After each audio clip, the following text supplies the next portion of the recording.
Excellent. All right, we'll call a meeting to order for the Lakeshore Hospital Authority Board. Do we have any staff trustee addition or deletions to the agenda? Mr. Chairman, staff has one addition. We would like to have the trustees review the agreement to release Reverter, including its 2 exhibits, and this is related to the transaction with the Masons.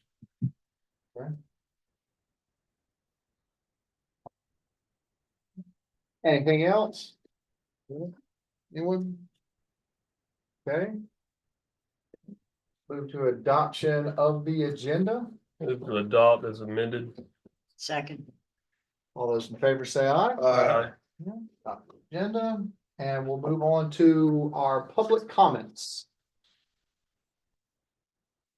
Anyone want to go? This lady, I did quick. Yes, ma'am. Thank you. I didn't catch your name. Barbara Foreman. It's Barbara Foreman. Yes. Good evening, everyone. I am Barbara Foreman, a proud citizen of Columbia County, and it didn't always feel that way. So I wanted to let you know why. I came here in 1965, never been to Lake City before, with the intent of spending the year that I had committed to teach English at Richardson High School. And said that I was going back to Miami. By the way, I grew up in Miami, but I'm a Georgia peach, kind of Florida country man. It has been 52 years that I've been here. I met my husband here the first day of school, and we met in August and married in December. He passed away 2 years ago, but we were married 56 years. All of my children went through the Columbia County school system, which I am very proud of because I taught for 16 years in the classroom teaching English, and I served 19 years in the county office and 4 years on the school board. So I'm very proud of Lake City, Columbia County, and I'm proud of all of you because I taught Dale and this young lady right back here. And I'm so proud of what they have made of themselves. And I also taught his wife. I come today not to criticize or to make a big deal out of something that's on your agenda that's related to Lakeshore Hospital and the Meridian contract that is supposed to be under discussion, if I'm not mistaken. Several people in my community, because this is also my community, you can walk less than 100 feet out of the doors of Lakeshore and you're right in the middle of our community. They asked me to come and speak and let you know some of the concerns that they have. Not against Meridian, it serves its purpose well. We appreciate Meridian being located here, so it's nothing to do with Meridian per se. We understand, and by the way, also about maybe 5% of our community receives the Lake City Reporter. The reason I'm saying that is because my girlfriend and I came last week to try to find your meeting so we could get on the agenda to speak. We didn't know where to go. What happened was one of my neighbors saw a little snippet on TV 20 News saying that the board was going to meet here last week, whenever you all met the last time.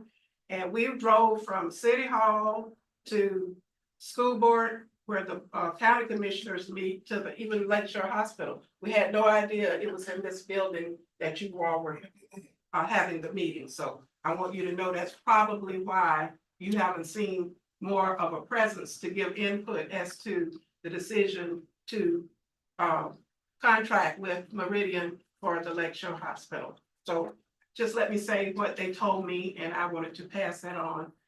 We have a concern.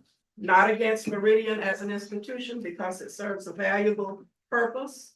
We have no qualms with you either as a board.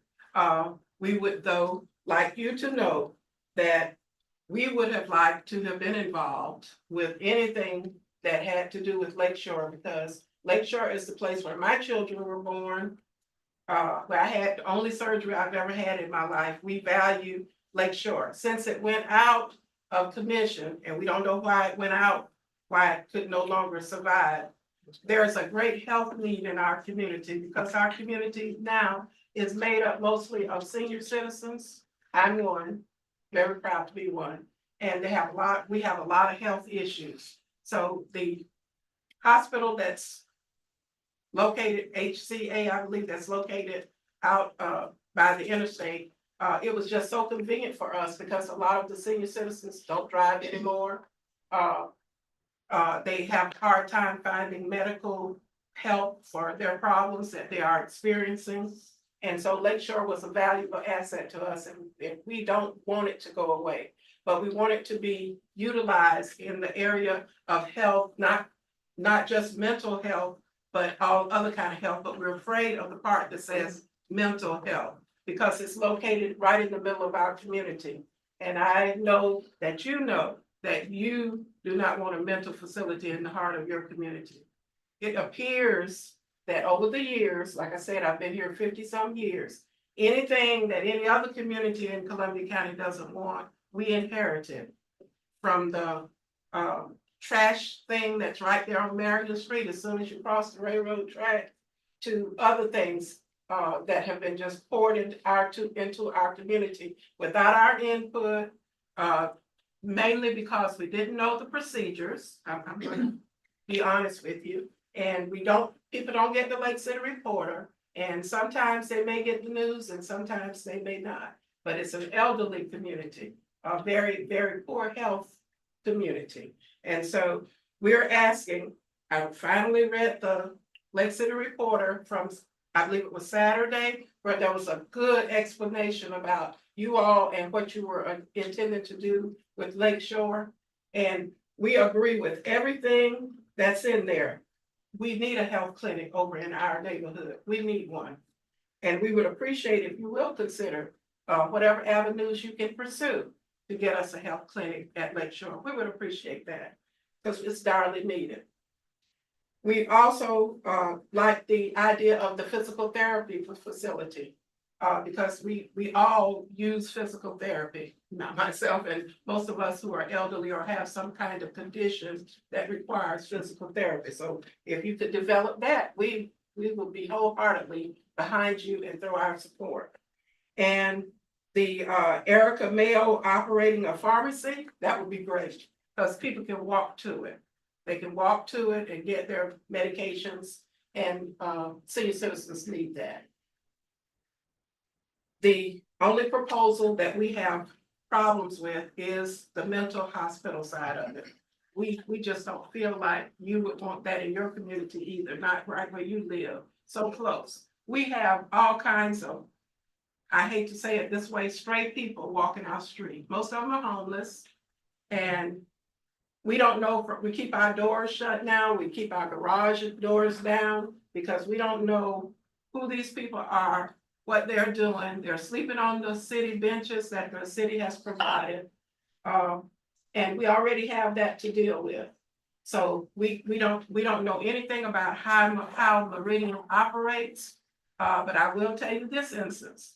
I was out to the Walmart and it was raining and a young lady, not a young lady, but she's younger than me, was standing there and she asked me, could you give me a ride home? Trying to be a good neighbor and a good citizen. I don't know who she is to this day. I said, sure, I'd be happy to give you a ride home. Well, she wouldn't tell me where the home was. And she told me, turn here, turn there, turn here, turn there. And I did. And when we ended up, she was out of Meridian. And that scared me to death. I just had to sit there after I let her out for a few minutes because I don't know what kind of danger that I may have been in. But thank the Lord, he was on my side. People walking around, like I said, I don't know anything about the operation of Meridian, but who are these people if they are mental cases being allowed to roam, especially at night, in our community? We don't feel that that's a safe thing. The other thing is we utilize the area around the lake here. And we have stopped coming. We used to come at 4 o'clock in the morning and walk. Then we changed to 7 o'clock in the afternoon because of the heat to walk. Now, many of us don't come to the lake because it's filled with homeless people sleeping in the Darby Pavilion. And we don't know you know, it's dark out there. We don't know who these people are, so we're afraid for our safety. That's another thing that was brought to my attention. And then under the Darby Pavilion, as I said, they're sleeping under the Darby Pavilion. I had a wedding there. I used to direct weddings. And recently I went to a wedding there. And before we could decorate and put out tables and whatever that we were going to use, there were several homeless people there. And they got really ugly and we wanted to move. So we had to end up calling the police to get them to move so we can do our decorations. So that's not a Meridian problem, but what we're trying to say to you is that adds to what we feel like will be possible if Meridian locates there as a mental institution. The current facility is out 441 out that way, and it's not in a residential area. See, this will be in a residential area, but we do support all those other things that I told you about that I saw in the Lake City report, and anything else that's health related, we support, and we want you to know that. Ms. Morgan, if I could, just real quick, I want to interject. Certainly. We typically do limit the public comments to 3 minutes, so I'll- being very nice and respectful, so I would respectfully ask you just to I'm cutting it off right bring now. it to a close. I thank you for our concerns. Yes, ma'am. That's where I was about to get to. And I thank you for allowing me to speak on behalf of many in our neighborhood. I really appreciate that.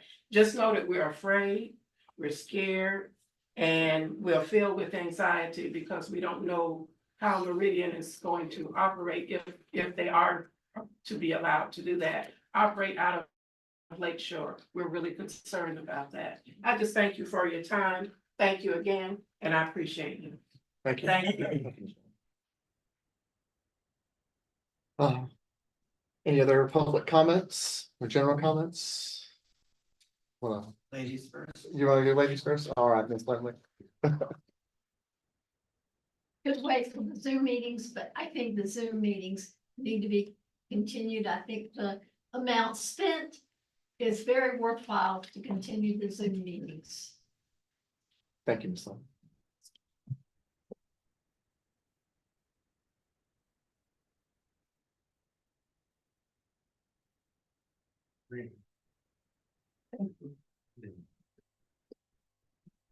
I'm gonna echo the comments of this young lady next to me. I have concerns about bringing a mental health facility, which is intended to be a lockup facility for people that are Baker acted, either because they're out of control or strung out on drugs, or they're mentally ill.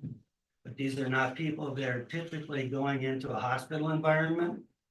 And you're bringing them into a residential neighborhood with a Rotary Park right next door that's intended for 5-year-olds to play in, with an entertainment district that's intended for families to bring their children downtown. I just don't think it's a good mix. So I'm gonna go ahead and I'm gonna distribute a letter to you today, which is intended to illustrate my position, which is that I will take legal action if anything happens as a result of your handing over millions of dollars worth of real estate, which was paid for by the legislature and tax dollars for free to a for-profit corporation that stands to endanger our neighborhood and bring a lot of dangerous people into our neighborhood to complement the homeless people that currently walk through my yard to get to 90, because my house is on Lake DeSoto. I'm one of about 4 people in the county that can claim personal harm by your decisions to open up a mental lockdown facility less than a block from my home. I live on Lake DeSoto. The homeless people camp out in my drive yard. They camp out in the neighborhood on the park benches already. You're gonna bring more people downtown, and you're not gonna have a way of policing it. You're not gonna have more people to police it. So my letter starts out with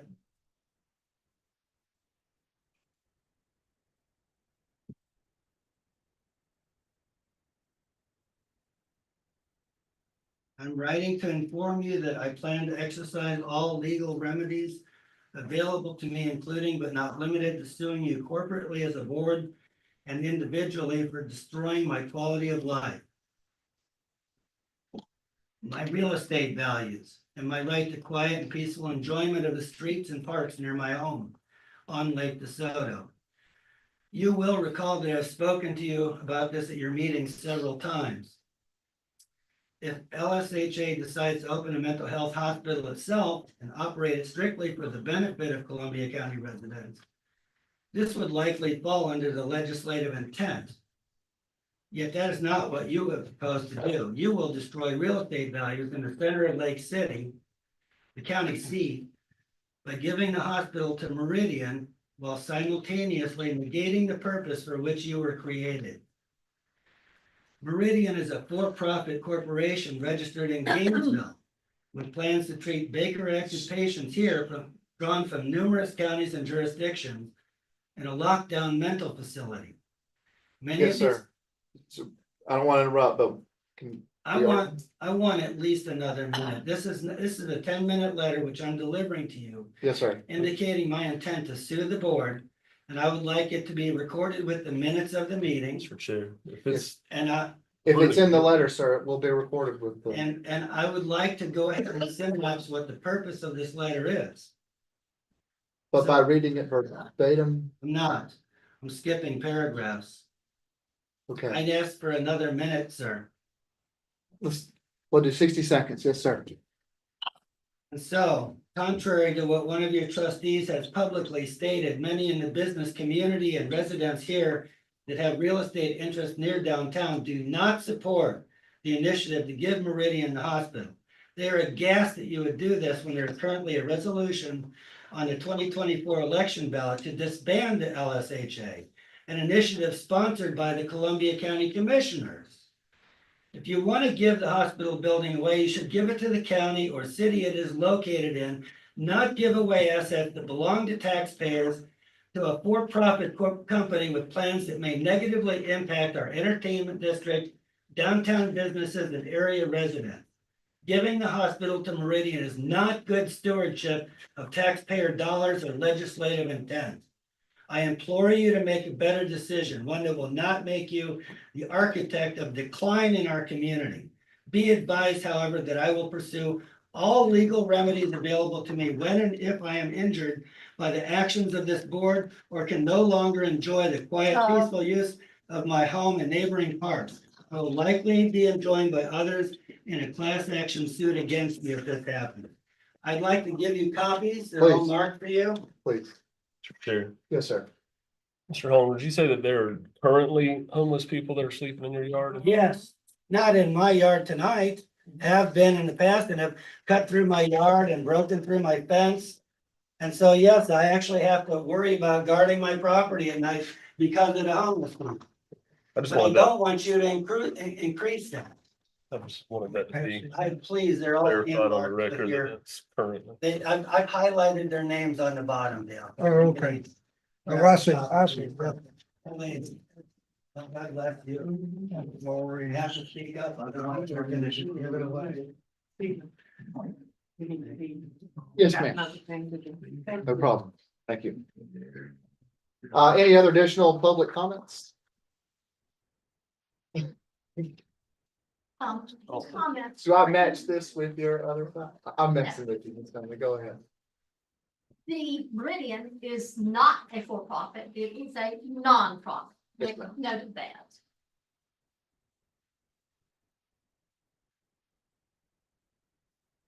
Are there any other public comments at this time? All right. We'll move on to approve the consent agenda. Move to approve the consent agenda? Second.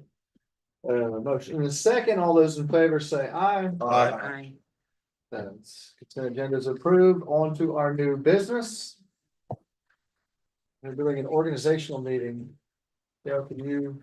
Be glad to, Mr. Yeah. Chair. According to the enabling legislation of the authority, the first meeting in October, which of course is the start of the new fiscal year, requires that you select your officers. We are looking for the appointment of 3 officers, the chair, vice chair, secretary, and treasurer. In addition, future, after you've made those selections, we will be asking you to adopt your meeting calendar and making decisions regarding other matters pertaining to the organization of the trustee. But initially, you are to select your officers.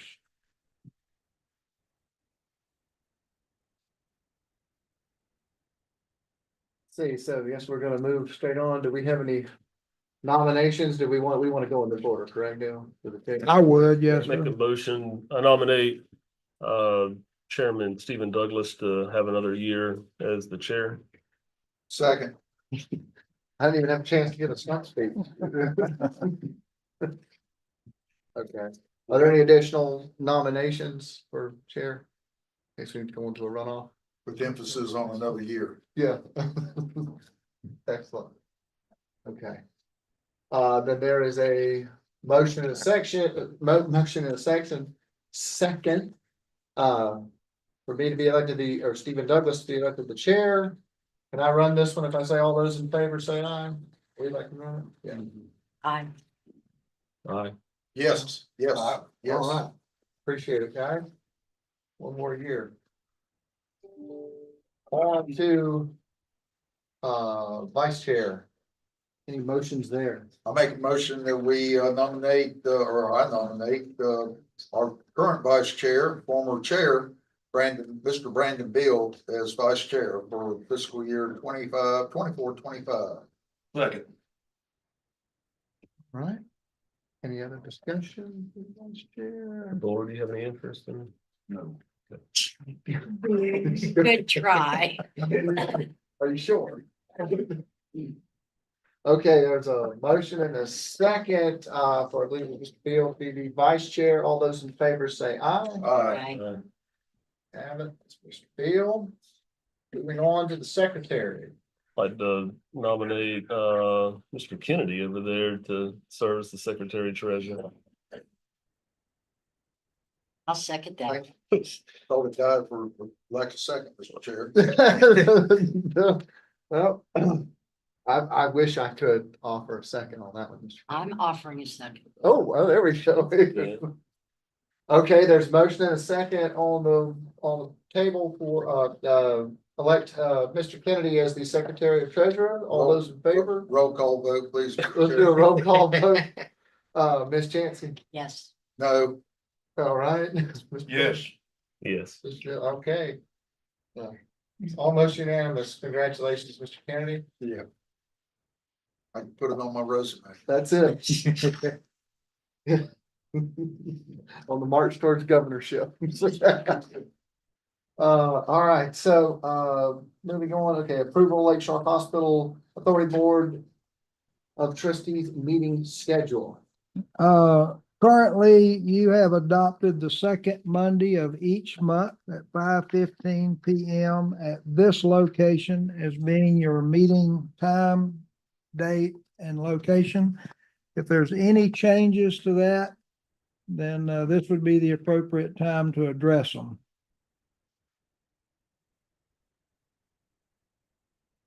I think it's pretty well dealt with it pretty easily in the past. I'm not thinking if there's any. I think if there's any issues, we need to bring them up beforehand. If there are no proposed changes, we would simply ask that you approve that by motion.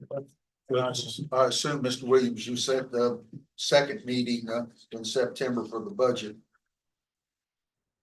That's done. Yeah, but we never know the actual date of I that got you. second hearing. It kind of moved, but there will be 2 meetings in September because of the budget adoption process. I'll make a motion, Mr. Chair, that we approve the Board of Trustees 24-25 meeting schedule. Second. There's a motion and a second. Before we do it, I do want to address this one question, ma'am, if you could, come up here. I am curious. I spoke to Mr. Williams about it one meeting that Yes. the average person, my name is Susan Phillip. I live across the lake from Lake DeSoto. Anybody that works till 5 o'clock can't get here at 5:15. Is it possible to make it 5:30 or at a time where you could have more people available to come than 5:15, which precludes most getting out of work and driving and getting here, parking and getting here and being able, since all the comments are done early. I don't think 15 minutes is a lot. Thank you. So, any amendments to that, Mr. Kennedy? Are you still good with your schedule as noted? I don't have a problem, it's, you know, I agree. listen to my fellow board members, Yeah. I'm retired, so 5:15, 5:30 doesn't make any difference to me. But, will we have to amend our bylaws, Mr. Kennon, or do you know? I didn't review the bylaws for this. Mr. Williams, would you? I think we will. It seems like the time is in the bylaws, the meeting rules, but we can address, if you desire to change it, we will address that at our next meeting. So I'll say this in response to that, just on a personal level, as much as I may dislike the 5:15 early start time, the way we love to drag these meetings on till the end of the evening.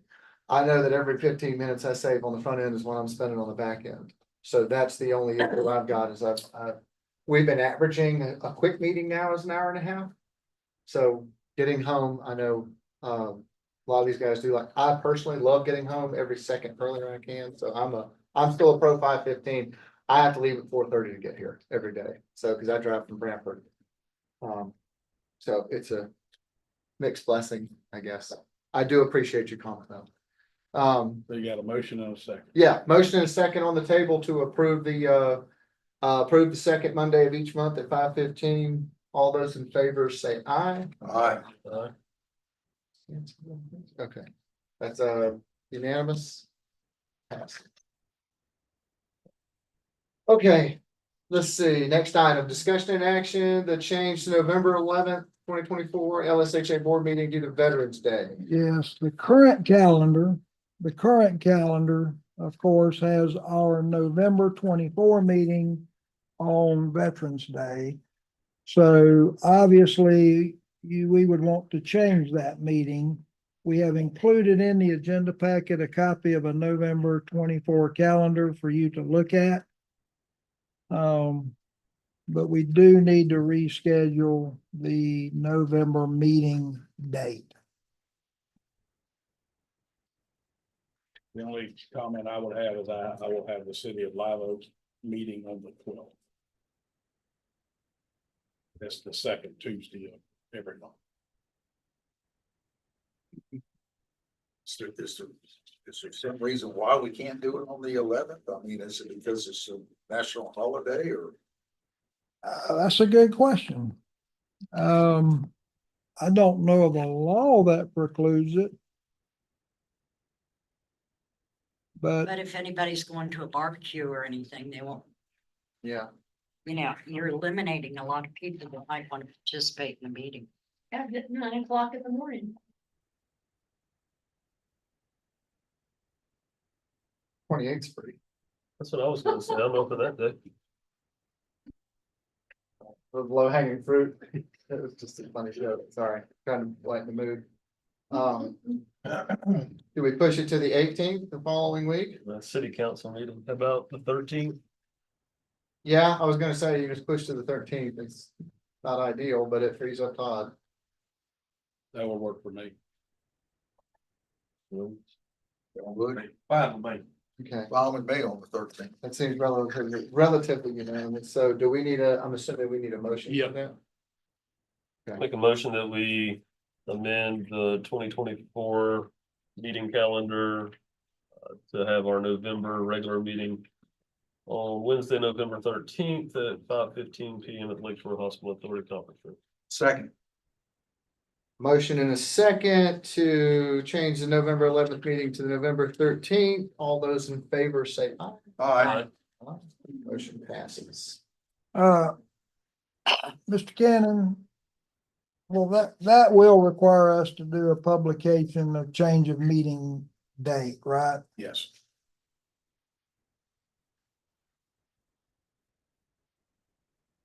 Missed you on that public comment. I'm sorry. All right, so we are moving to the Zoom meetings item. I know you want to talk on this, Miss Lindley, so now's your chance to jump in the limelight. I will. One of the previous speakers indicated that it was tough to get here at 5:15. That is one of the reasons it can be Zoom. You can dial in or you can do a Zoom and all problems solved. They can stop where they are, open their phone up, talk there, but 5:15. And Ms. Foreman indicated she didn't know. Well, I'm surprised Sylvester has not door knocked on everybody in his community. And if he had, all these people would have known. And there's, the ship has sailed, the fat lady's in the girdle. You guys just need to proceed and give this to Meridian. Thank you. And where do you live? That's right. Let's keep all that to a minimum, guys. I'm gonna go out on a limb here. We've got an online person from the Zoom. Mr. Lilker. Thank you very much, Mr. Chairman. I don't understand. You're going to go out on a limb. What does that mean? I'm messing with you, Stu. Thank you very much, Mr. Chairman. I'm opposed to ending the Zoom meetings. Yes, sir. The Lakeshore Hospital Authority Board has squandered almost $4 million, I guess now, since the hospital has been vacated. However, the one good thing that the board has continued to allow to occur is the Zoom meetings that Carl facilitates. And you probably have the best Zoom meetings in the county that people can understand what is said 99% of the time. It's a public service. It's a public benefit. So I'm opposed to ending the Zoom meetings. And I would respectfully ask the board to consider not ending them. But one of the main reasons is the example that it sets for the rest of the community. Thank you very much, Mr. Chairman. Thank you, Mr. Lilker. Any additional public comments on the Zoom meeting before we move to discussion? Yes, ma'am. My name is Susan Phillip. I live across the street, across the lake, from Lake DeSoto. Just like the woman who was speaking when I came here, arrived late. A lot of the elderly people don't know how to do Zoom meetings. It's something that I even have difficulty with, and my husband has to help me.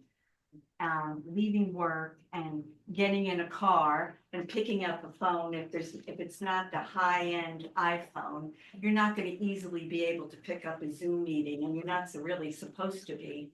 I just have I don't own a car, and I would have to leave my office, the place that I work, and not, which often I don't get out till 5:15 because people show up 1 minute before 5, and it's a retail place, so you can't exactly turn away business unless you're doing so well, which in this economy, most people are glad to have business.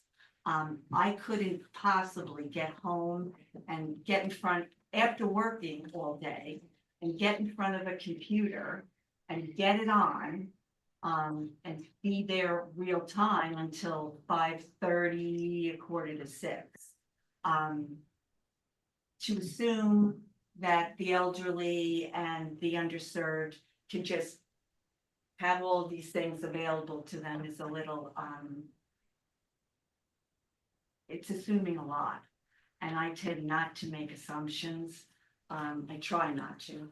But I would say that I'm all for the Zoom meetings, and I know they're archived, so I can watch them like I do the Lake City meetings at another time, which is great.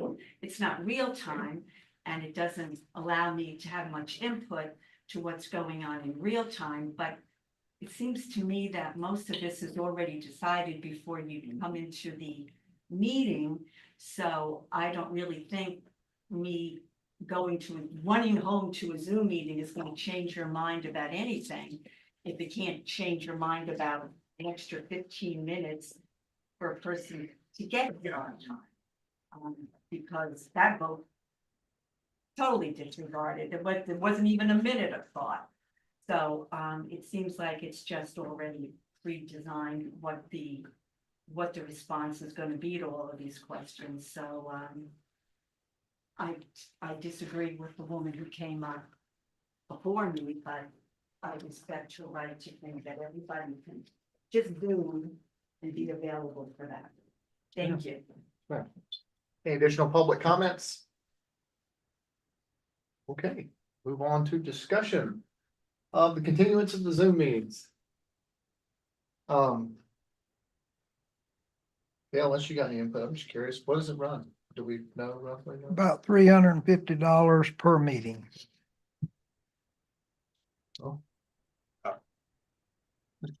I wasn't here. I wasn't on the board, so I'd like to hear from yourself and Mr. Beal and Ms. Chauncey. I understand that, back during the, excuse me, I almost called it a pandemic, that there was, that was the purpose for the Zoom meetings, but, I don't have any big problem with the Zoom meetings, but I am adamantly opposed to the public comment section on the Zoom meetings because I have to come to this meeting and be here in person. I'm not allowed to Zoom in. Wish I could, to appear, but I would like to see the individuals talking face to face. I'd like to be able to watch their, get the nonverbal feedback from them when they do speak to us. And I don't have that opportunity to see them when they speak on the Zoom. So that's my only, but I would like to hear from my fellow board members. I know Mr. Bullard and I were not here at that time. And I guess that's the reason for the Zoom meetings is. Oh, sure. Mr. Bill? We did during COVID, and at that time we met via Zoom for a little while, and of course that has passed, and now I don't think that we're able to. There's maybe one stipulation where we're able to. Anyhow, I like having the meetings broadcast. I like having the information be available to the public. I definitely don't like being accused of making decisions on comments that I wasn't aware was going to be made tonight, made before the meeting. And I hope other people who are watching via Zoom would realize that about myself and the rest of the board members up here, that I'm not a mind reader. I don't know what comments are going to be made tonight. So I can't make my mind up before the meeting about those comments. But I like having the Zoom meetings for accessibility. I like for the public, the taxpayers, to be able to access the meetings and see what we're doing. I do tend to agree. My preference would be for speakers to be here in person, just because I like having conversation with people in public. I don't like talking on the phone to people even. So that's my 2 cents. I wouldn't mind continuing to have the Zoom meetings available, whether we do the comments or not. Game either way. So we need a big screen in here so we can see them also. I'm a fan of the Zoom. Yeah, it gives everybody a chance to see us. That's sort of what we're doing here. I think if we cut it off, it's gonna lead to the opposite effect. They'll think it's all smoke and mirrors again when this is as clear as we can possibly make it.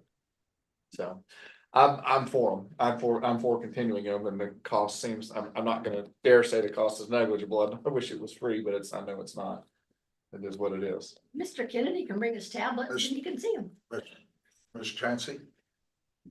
As far as I'm concerned, I think a lot of people have gotten a lot of information by our Zoom meetings. Okay, and God forbid there's another outbreak of something. We've got everything set up that we can continue to meet. Yeah. Okay, I don't have a problem with Zoom meetings, but I would like to know if there's any way we can pay them annually and maybe pay them less. Because I don't believe that when we first set this up, anybody anticipated more than a couple months. Am I right, Brandon? Oh, yeah, absolutely, but, and I think that was the plan, was, a short term, but again, I think just having, the accessibility to the meetings, and I know the city and the county, I believe they stream them live, you can watch them live, you cannot participate in those meetings, you can't comment. All about open government, so, I am torn, because I do agree, I would much rather somebody that addresses the board to be present. A personal preference, I know I'm nobody, but.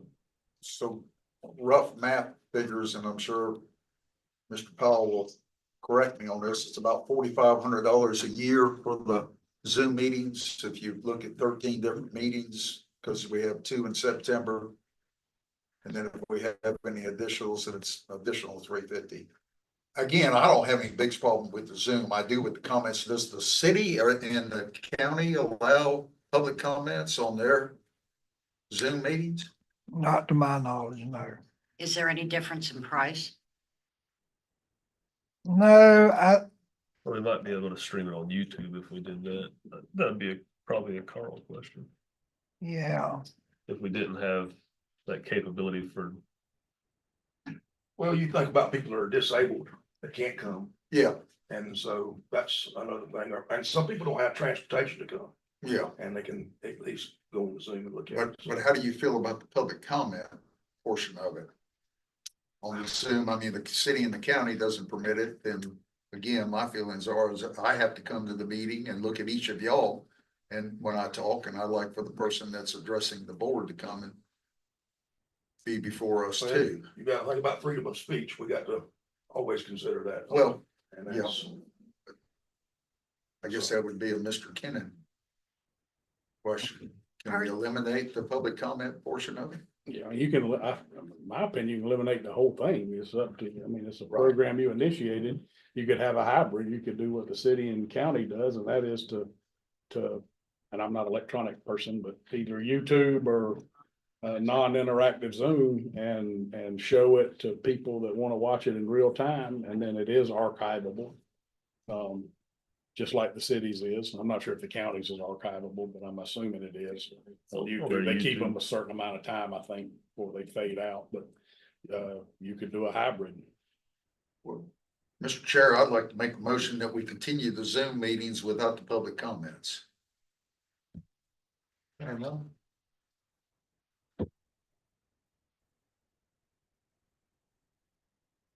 So there's a motion on the table to continue the Zoom meetings, but to remove the public comments. I'll second it for discussion purposes. All right.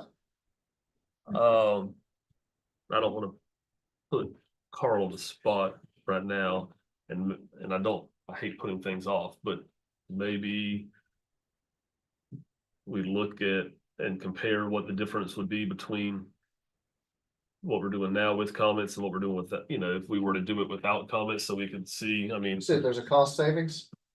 I don't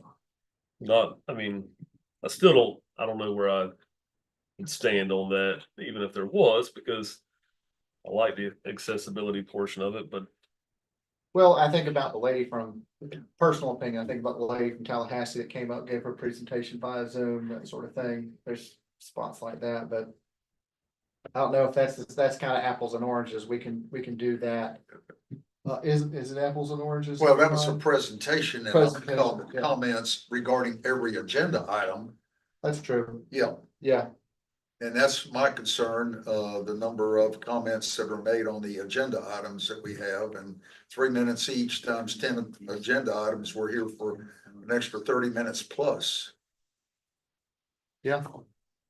I'm all for people, this input, and I agree with it 100%. And, First Amendment right, but I just want to see them.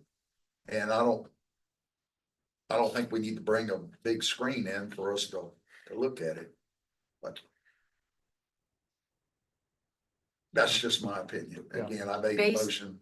Basically, I agree. I would rather look at somebody, see their face and their eyes and how they're twitching their mouth around when they're talking. It tells a lot about people. But I also have to look at the fact that technology is outpacing me and the way I always think about everything. You couldn't get me on a Zoom because I don't know how. Mhm. And you guys laugh at me, my kids laugh at me, my grandchildren laugh at me. I'm not laughing at you. I can still have trouble getting in. Well, very good. So you have some understanding, Oh, yeah. but that's the way things are going. People don't talk to each other anymore. They are not flat out honest with each other anymore. They will get on something like that and talk. However, I would rather hear their opinions than disregard them. Or possibly we put something in place where they have to send one of these in before. There's a thought, that would be my thought. Okay, you Cause mean I like an think, email, Mr. Kennedy's like an argument, email type thing? Yeah. Okay, I understand email. but if you were to do something like that, let's just say, cause I understand Mr. Kennedy's point, which is we could just, we could get someone to just fire up and then on every single line item. Have a new comment to make and, we're take advantage of the time to just. Roll back to the same comment over and over again. Understood. I don't know, that'd be kind of my way of dealing with it, would be to have one of these filled out beforehand. So that couldn't just be oh, I forgot, I'll be sign in and here we go. That means that we're gonna have to print our agenda before we approve it. When we do that now. I mean, they're published a week in advance typically, so I mean, Yeah, Okay, that would give them time to email in that they want to comment on these items. cause that's right, we publish them when we set the meeting out, right? Yeah. Yeah, the agenda is published. Now, the supporting material for the agenda is not always up at the same time as the agenda. Right. But we do try to get it up as quick as possible. We try not to wait until the day of if it can be helped. So, we try to give as much time as we can for people to review the supporting material that you have in your packet. Okay. Well, so as it stands now, we have a motion and a second on the table to continue the Zoom meetings and to remove the public comment portion of those meetings. So Roll call vote, please. Yeah, I was going to say, unless there's further discussion, we'll do a vote. Ms. Chance. No. No. No. Okay, motion fails. So as it stands now, we're going to continue it unless we vote to discontinue it. So Well, yes, I would say that even those couple of you weren't on the board, when it was authorized, there was no date to terminate. Right. So unless you terminate it by your action, I'm going to continue to provide it. I like that, and I think, can we do we need to do anything? We don't have to do a motion to direct you to inquire if it is cheaper for us to run it without the comment section. Yeah, I can certainly speak with Carl and Carl's company and, or his employer and find out, what the options are. Yeah. What the various costs may be. Does the city stream live on Zoom or do they do it on YouTube? I think theirs is YouTube, YouTube? I think, but I'm not even 100% sure of that. YouTube. Yeah, because this kicked off on Zoom simply because we wanted to allow the interaction there. But I do, yeah, okay. Let's look at that, Dale. Unless anybody's got anything else. now, and I would definitely like to know what like an annual is, what kind of discount.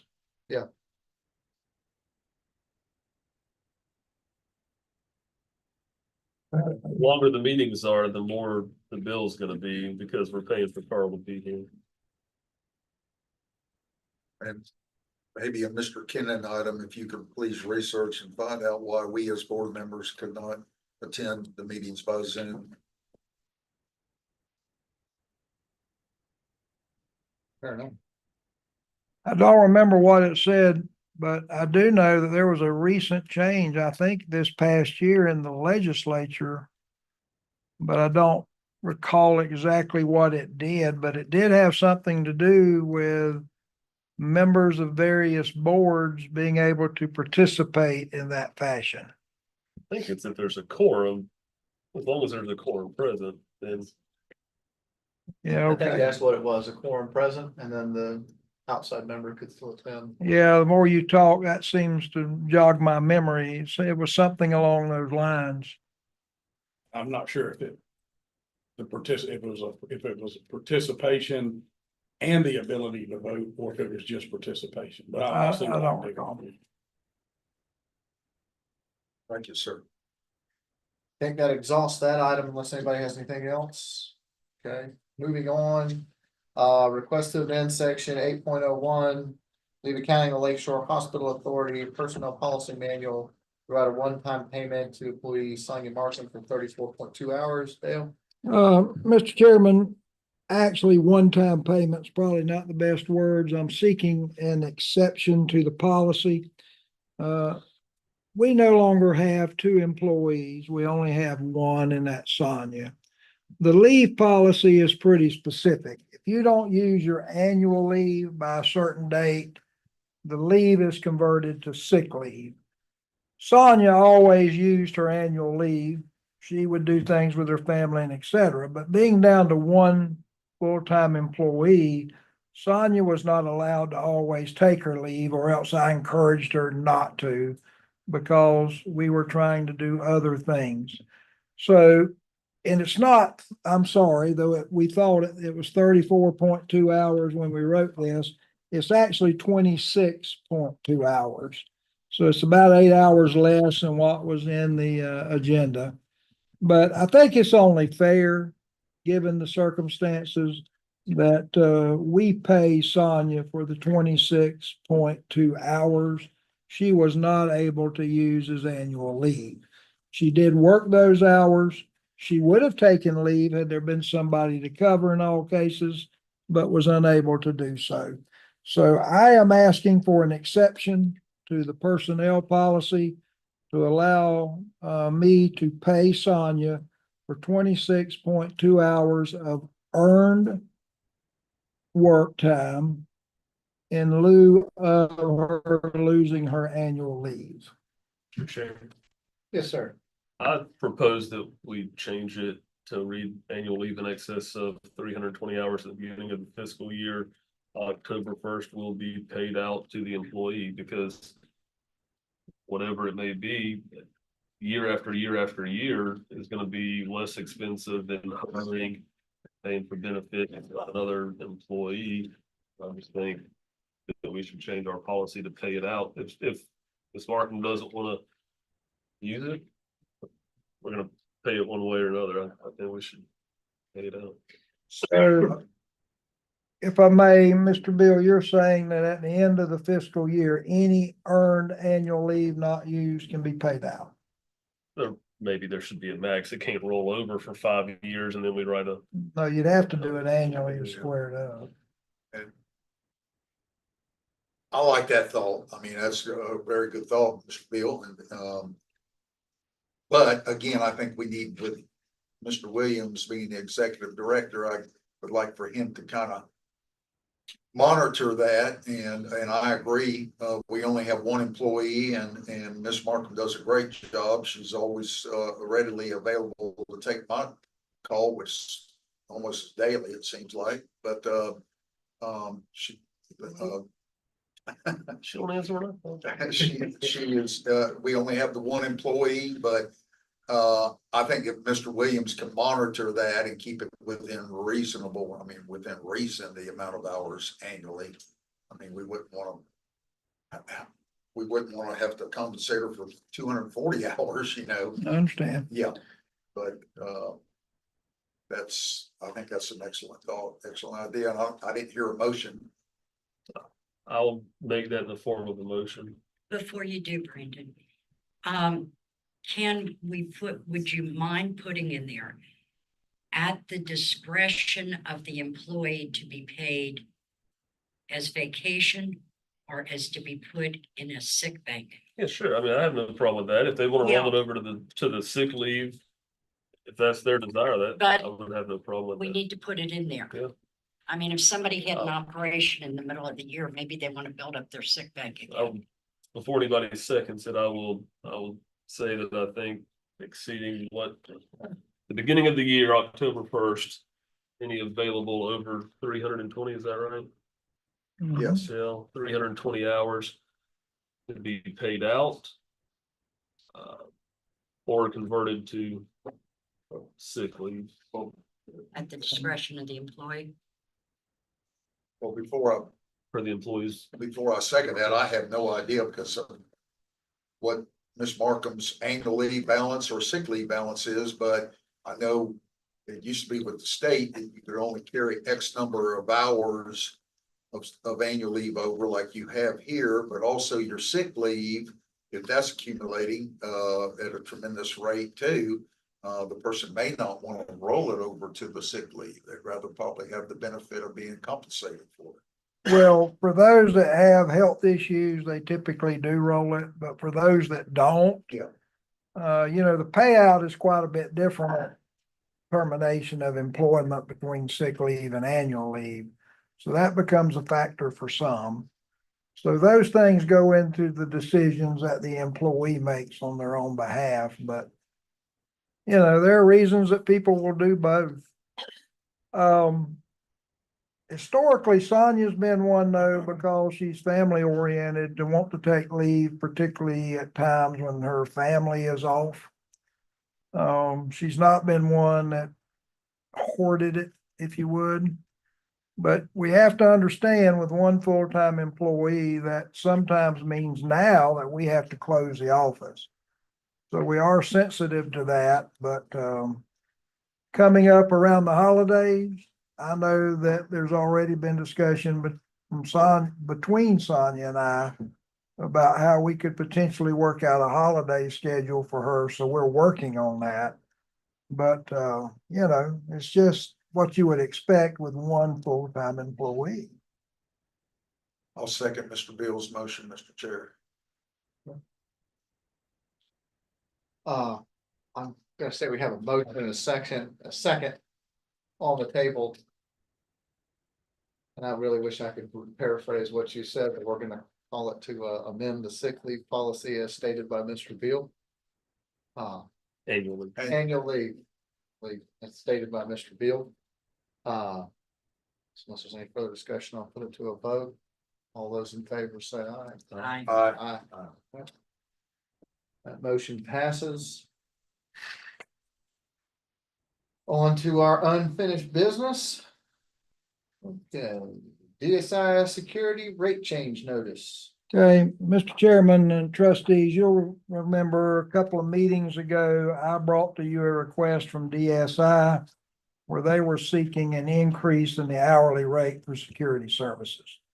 At that initial meeting, you asked that I seek other quotes, and which we did. I discussed those quotes with you at your last meeting. Now, the quotes I received from a local firm were slightly higher than what DSI's proposed rate would be with the change. However, we're in a transitional period. We have to give DSI 30 days notice if we wish to cancel. The thought here is whatever is going to happen with the transfer of some of these buildings could very well happen within that period of time. So I don't want to make this difficult. I did speak with Lauren at Meridian. She and I did not get a chance to talk, but by the way, she was coming to tonight's meeting. She called before the meeting to say she was in traffic on I-75. There had been a wreck and they were telling them 1.5 hours before they could even think about moving. So it must have been something pretty serious. Whether she's listening in or not, I don't know. But we did tell her we would let you know why she was not here. So my recommendation is simply this. I think we should go ahead and accept the DSI proposal. Now, the simple truth is that whoever may continue with security services, I think I'm gonna recommend rather than DSI, they use the other company that's local at that time. Simply because I think the locals will give us a little bit better service. But strictly from a cost standpoint, they are slightly higher on their rate than DSI is with the adjustment. And I think we'll be giving DSI, no matter what happens with these buildings, a notice of termination in the very near future. So rather than it get complicated, rather than us change companies, then immediately have to come and terminate a new company, I think it's best to just renew. And I fully expect within the next month or so, we'll be terminating those services anyway. All right, before we move on to our discussion, there's some public comments. I just want to know, what's the name of the local company? Yeah, I'm gonna see if I can sign it. Yawa, Y'all's protection company. The one that does white? YAHS. Do you have any information on that? I do. We have a resume and all which we previously provided. But here again, we're not, at this point, we're not using or we're not recommending YAWS. We're sticking with the company that we currently have. Yeah, that's what I'm proposing. Thank you. Any further public comments before we start discussion? All right. Any discussion on that? I, for one, think if we're moving forward, just financially speaking, this is the way to go. Yeah. I mean, dollars and cents, this is the least expensive. I like the idea that YPC doesn't charge overtime and holiday rate. They know every week there's 168 hours in the week. Every single week, it's not our fault that you have to use overtime. However, that rate is still higher, so.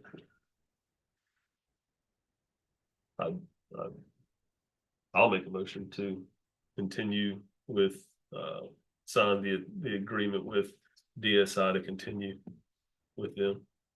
I'll second. Motion and a second to continue with DSI. Any further discussion? Okay, we'll put it to a vote. All those in favor? Aye. Motion passes. All right, make sure. All right. Next item on the agenda, efforts to provide medical services and utilize the buildings of Lakeshore campus, including establishment of authority-owned primary care clinic. We discussed this somewhat at length at our last meeting. The question that was posed to you were, we've about vetted all the proposals received. The one option you have that we really had not vetted in a lot of detail was a authority-owned clinic, yet the authority-owned clinic would be operated by a third party. So what I did, I worked with Dick and we prepared a request for proposals. The RFP has most of the information that you would want to know or you would want to understand. We are prepared to release that RFP upon your proposal.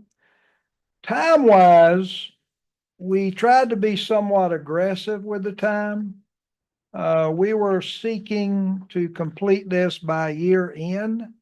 Now, what that will really depend on is we did include in here a mandatory pre-proposal meeting. That way, anybody interested will come, we'll meet here, we'll answer questions, we'll resolve any issues, we'll take a tour of the buildings. They can look and see what we have in inventory. They can determine what they wish to do, that kind of thing. But I think it's important because I don't really know. I know what I think they would have to do in order to get ready to respond to this proposal. But I wanted to ask those that come to the pre-proposal meeting how much time they thought they needed in order to put this proposal together before I come up with a specific deadline.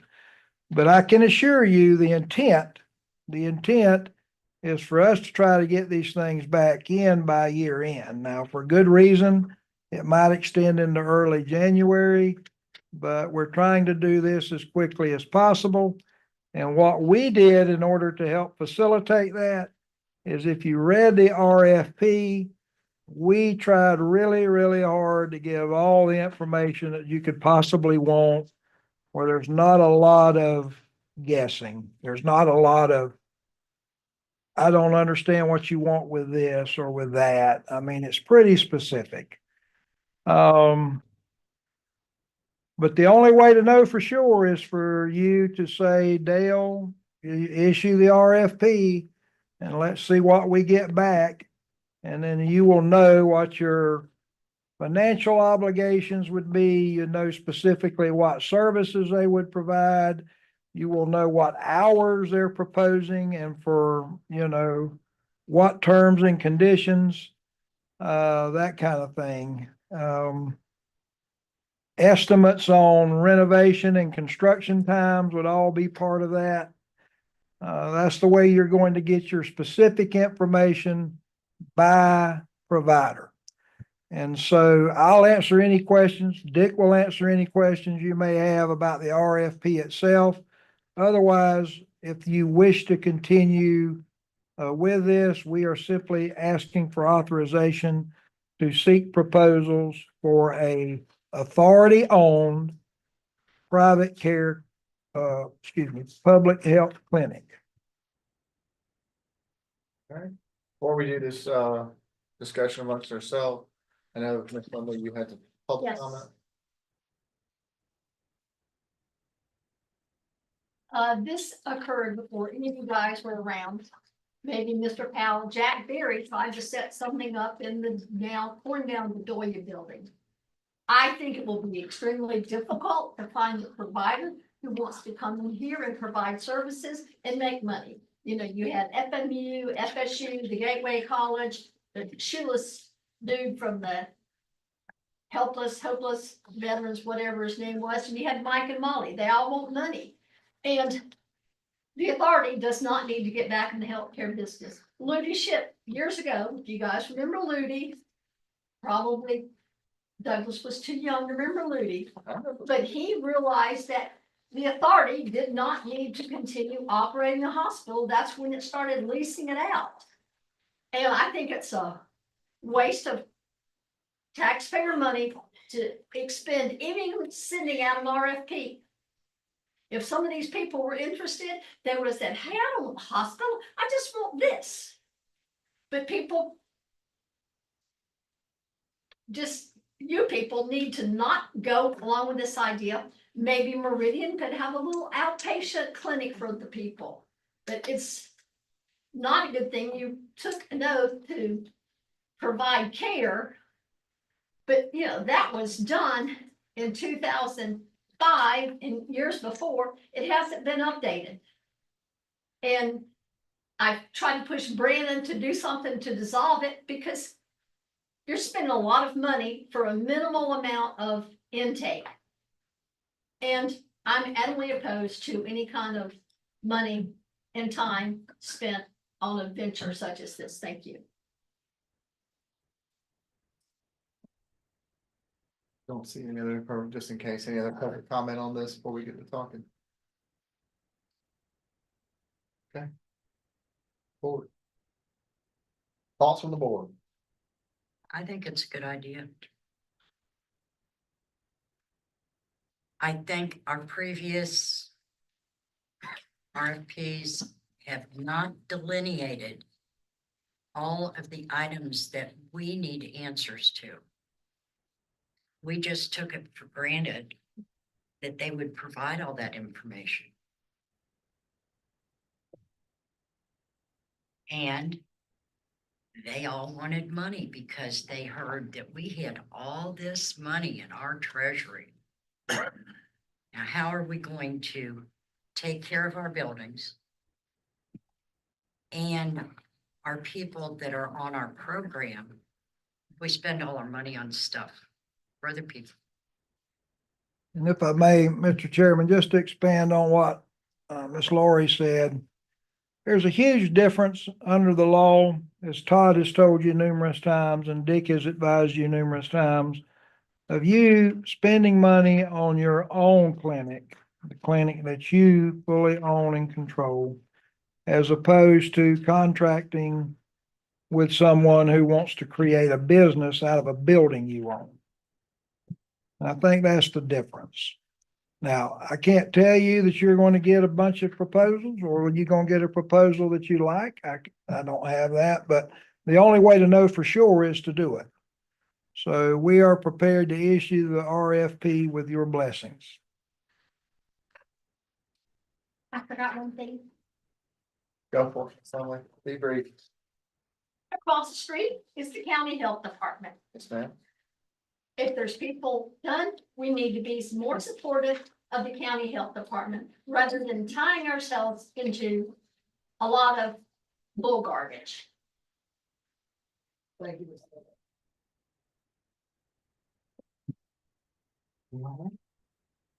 So, can briefly, on Mr. Williams.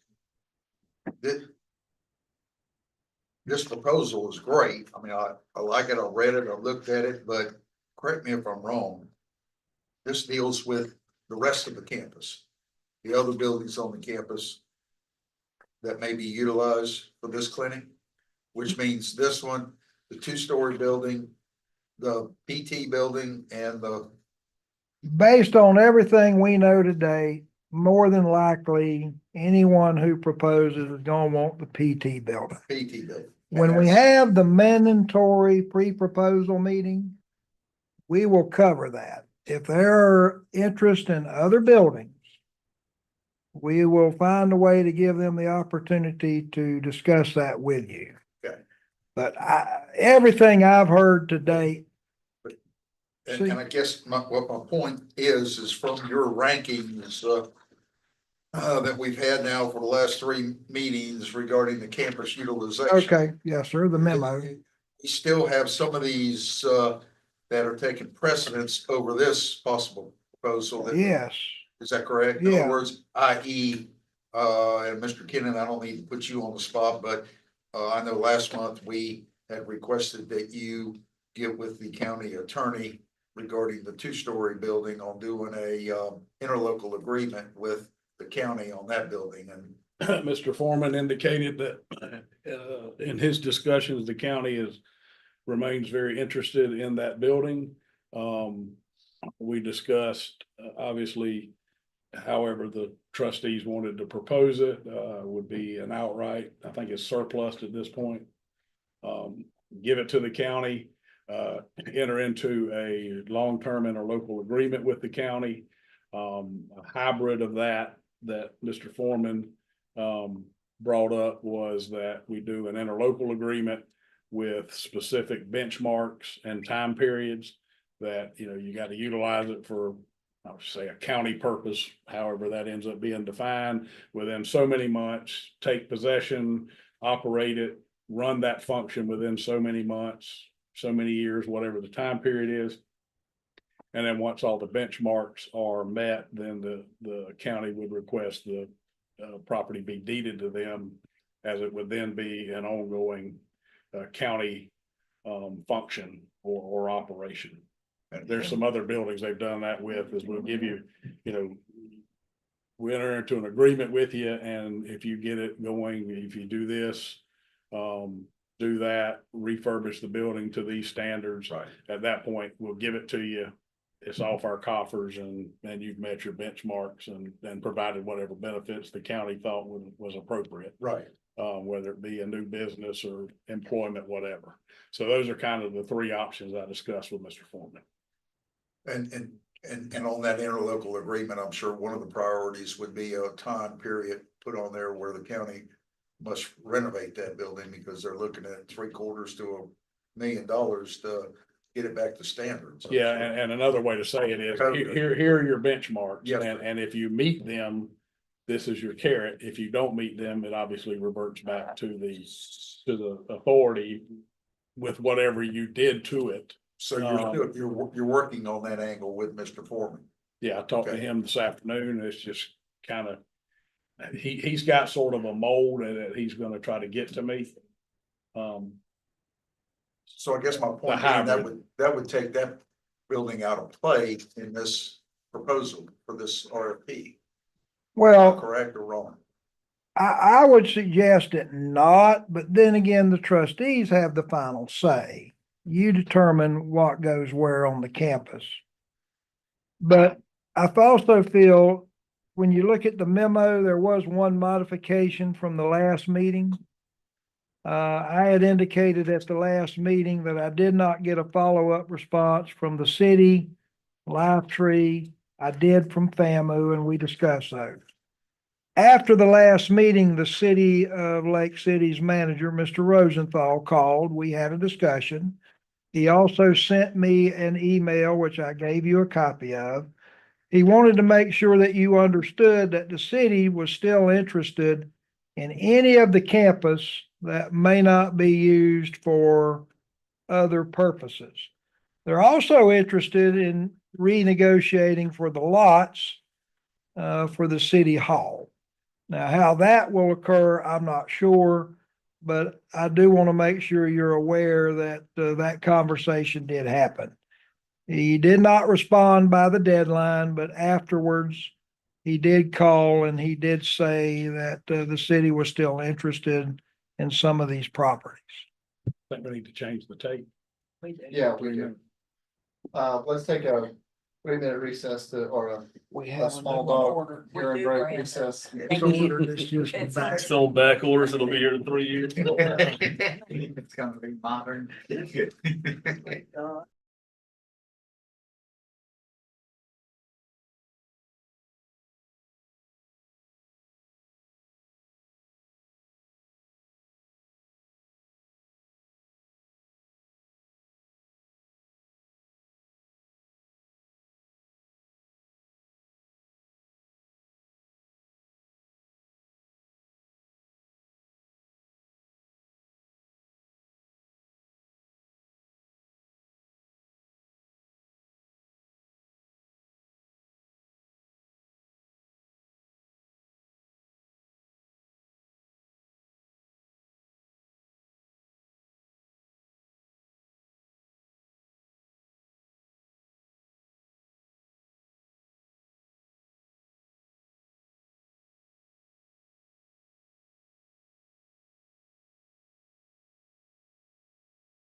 No. Okay, we were back to order. We were discussing, Mr. Kennon was finishing up comments on his conversation with Mr. Foreman about the agreement with the interlocal agreement with the county. I'll get him to send me the quote hybrid interlocals and get that distributed. Okay. Mr. Chair. Yes, sir. Mr. Kim, was there any discussion on the county's interest in this building at all? I haven't discussed specifically, I think they were looking at that for, my recollection is court admin. He didn't have a specific, he didn't tell me of a specific purpose. I just, as a taxpayer, I can ask him. this building doesn't need to be renovated. It cost the county less. They've owned the building before and they gifted it to the hospital authority. We renovated it. If it would meet their needs, I just feel like it would be advantageous to transfer this building, set up as an office building to the county, and then keep a building that, though it needs some renovations, it's still set up more as a medical office than this. When I follow up with him on the interlocal issue, I'll ask him. Mr. Chairman, Yes, sir. my only comment on that, Mr. Beal, is that in negotiating the interlocal agreement with Mr. Kennon and Mr. Foreman, I think the original intent, as is stated in the needs program here on Mr. Williams' letter, is that it's going to be for the Third Circuit courts. And in that case, there would be 6 other counties in addition to Columbia County that would be participating in the renovation of that. It's the way that works, because it falls within the Third Circuit and all of those counties have to be involved in renovating that, because it's a circuit-wide deal and not a county. Mr. Bullard, meaning Hamilton County would have to participate, Madison, Taylor, Dixie, and Lafayette. Swanee.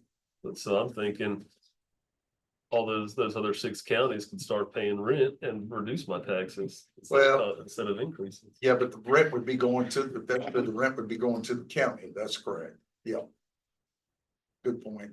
But Just the thought. I was looking at the $750,000 to probably more $1 million I'm sure. now, because Mr. Williams gave that estimate to us over a year ago of $750,000. That's probably. I would just be interested to see if they would have any interest at all. I agree. In this building, because it's set up for it. I agree.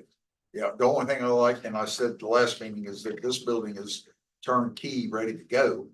And I don't know where we are with the negotiating with Miss Mayo with the pharmacy. Yeah, the pharmacy. Yeah.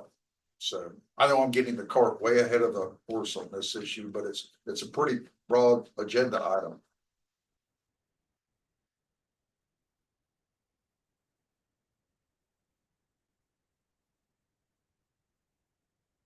I'd like to make a motion that we proceed with the RFP. Second. A motion and second in front of the board, to push forward to instruct Mr. Williams to issue this RFP. Any further discussion before we vote? No further discussion, we'll put it to the vote. It scared me too. That was a call. That's your name thing. He can't see it. Oh, your It's his name name tag. tag, I think. I don't know how long I've been here. I've never done that. It's always the first time. Always the first. I apologize. That's Mr. all right. Chairman. So motion and a second to on the table to instruct Mr. Williams to issue the RFP. All those in favor, let's just do a roll call. Aye. Aye. Aye. Unanimous. And passes. Is there any further discussion needed here? Well, this, I guess there's not, we don't need a motion to direct you to continue on with the other, are there any other buildings that we need to be aware of, Mr. Williams? Just so I. No, I've already updated the memo verbally. I told you about the city's continued interest. And once the RFPs are received, I think you should be able to make decisions about the entire campus. Mr. Chair, Yes, sir. one more comment. I think we should add the city back on there, so it stays in, as part of our discussions, maybe if asterisk at the bottom there. That they're interested in whatever, but at some point, we're gonna have to address the elephant in the room with the property that we gave to the city with a reverter clause. That's, And when they I go get back- done with Meridian, that's my next project, but. Well, And go ahead, Mr. Bill, I'm sorry. I just, the email that Mr. Rosenthal sent saying that they're interested in, or that they're going to build a new city hall on the land designated some time ago. So I just. We need to have a discussion at some point to make Yeah. sure that we're all Well, on the and- same page. And I'll go one step further on that memo that he wrote. I need to ask Mr. Kennon what legal action we can take against the city in case they go over there between now and our next meeting and start building on that property. I think we need to have some sort of a injunction against them doing so because the reverter clause has 9 months past the termination date of the reverter clause. I know that you're probably saying you're not prepared to answer that yet. Like you say, I'm gonna finish Meridian before I can start another big project. But yes, that is the next big project I've been tasked to do. But is there anything that we could do to prevent the city from doing that in the next 30 days? Because it's stated here, we're going to build a new city hall on the land designated Well, some time you'll ago. know when the city council, if the city council takes action to Approve it. approve it. I mean, that's when we would gear it, but by then I should have some handle on where we're at. But to answer that question tonight, I cannot. Mr. Williams? Your experience? The only thing I could suggest is you get an injunction. That's what I, I'll, Could you send an email to inform them of our intent to reclaim the land? Mr. Chair, if I may, Yeah, go ahead. I would like to ask Dell to make a phone call, to Mr. Rosenthal. And say, in receipt of your email, we're gonna put you on as an asterisk on the bottom of our notes that you're interested in any property. However, I noticed one sentence said you're going to build a city hall. I would politely ask that you hold off on that until we can discuss it together due to the fact that the reverter clause, the date on the reverter clause of that property has passed. February 24. Right. Yeah. I don't want to necessarily just go at them And strong arm and say, you can't do anything. Here's an injunction. That sounds, I I see agree. the editor of the newspaper over there with his pen and paper out. well, I that, he would probably like that headline. But I asked that Mr. Williams do that. I agree with you, but follow it up with an email copy to each of us too. yeah, I agree. Sure. Yeah, I'm good with that. But I would like to just extend the olive branch. And Oh, I think absolutely. because we also, whenever that passed, we've talked about giving some of that property to Florida Gateway College. Absolutely. Yeah. So that, now we're, gonna be looking bad if they start building a city hall on there. Right. And what we've got to look at is exactly what triggers the reverter clauses, the timeline. That's what I've got to put together. So, It's in action. yeah, that'd be. Yeah, we just had a chief judge here. Maybe they could never. That would be my recommendation, that we ask Mr. Williams to make a phone call or email, whichever he prefers. Or both. Or both. I would agree with that. But I would like to have it documented. Documented, sure. In writing. I agree. So, Okay. So, Mr. Williams, if you'll I believe you're reaching out to fellows from the city. Let's see. Sorry, I'm shuffling, I'm moving my papers around.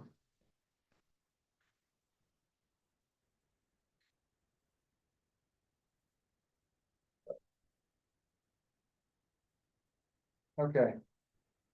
So we're on to now our unfinished business. Aren't we? Yeah. Second part. We've been on unfinished business. Page 2. Yeah, disposition of real property. Yeah, okay, so, as you recall, we sent a letter September 23rd to Mr. Harbert, who is Meridian's counsel. Actually have two attorneys. We got an email from David Evans. He works with Mr. Harbert. Asking them or suggesting, some changes. You should have your red line version. To be candid, I reviewed this for about 30 minutes today. I was out the last 7 business days without any contact with technology, thank heavens. What it looks like to me is the main, other than just some housekeeping things. We wanted them to confirm they would not operate a state hospital. They would not provide 4 specific services, 24-hour security, 24-hour triage, and a coordinated discharge for individuals. Those were the primary substantive changes. And then the last one is the reverter. So kind of going in reverse order. Mr. Harbert, Mr. David Evans' email indicated that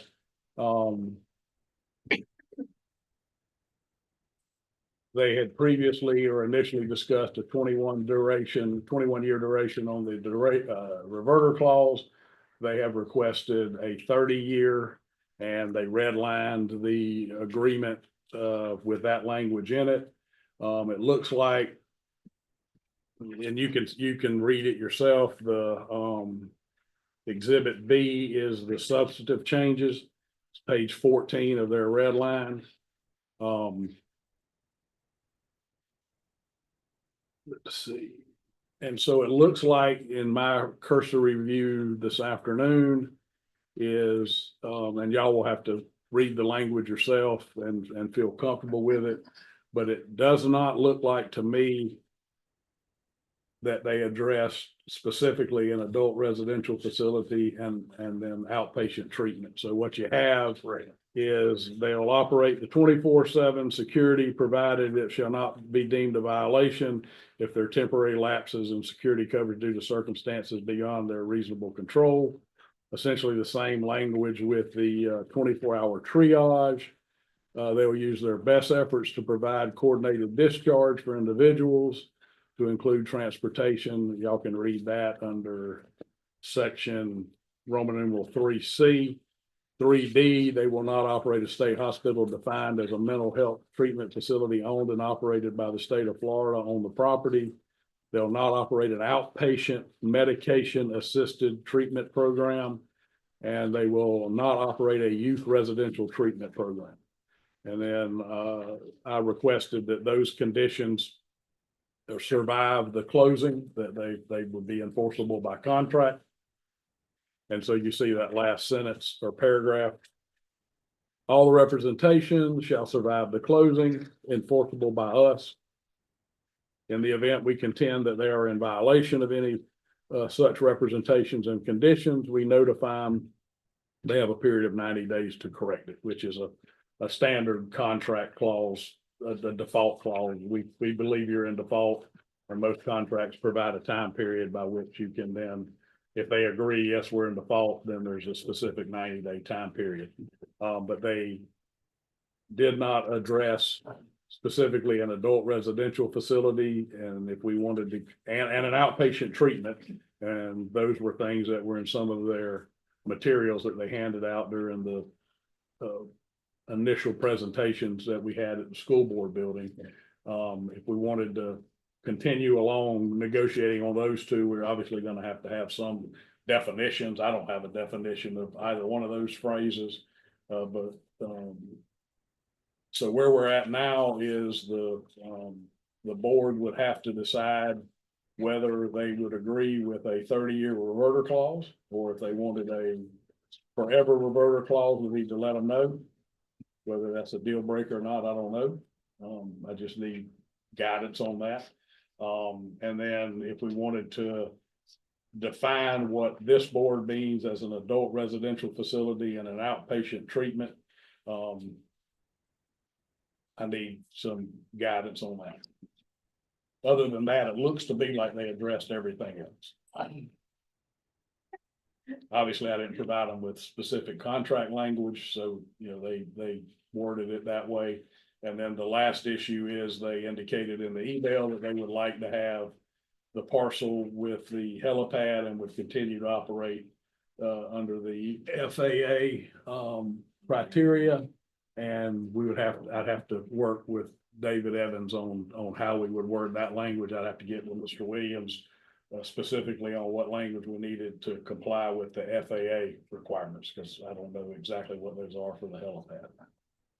But it looks like they want it, and assuming we can reach an agreement on language, then, we're down to just those last few issues. Before we go into discussion, we'll look for public comments. Yeah. It's only in them. Someone indicated, like, I don't live near there. I have rental property here in town. I live down the road from the medical center, and I've had maybe people that came from the hospital. I've had hitchhikers that come over the road, and it's gonna happen no matter where you are. And so I don't think that should be a deterrent. We need to get rid of the dinosaur once and all. Raymond's tired of kicking the can. Thank you, Mr.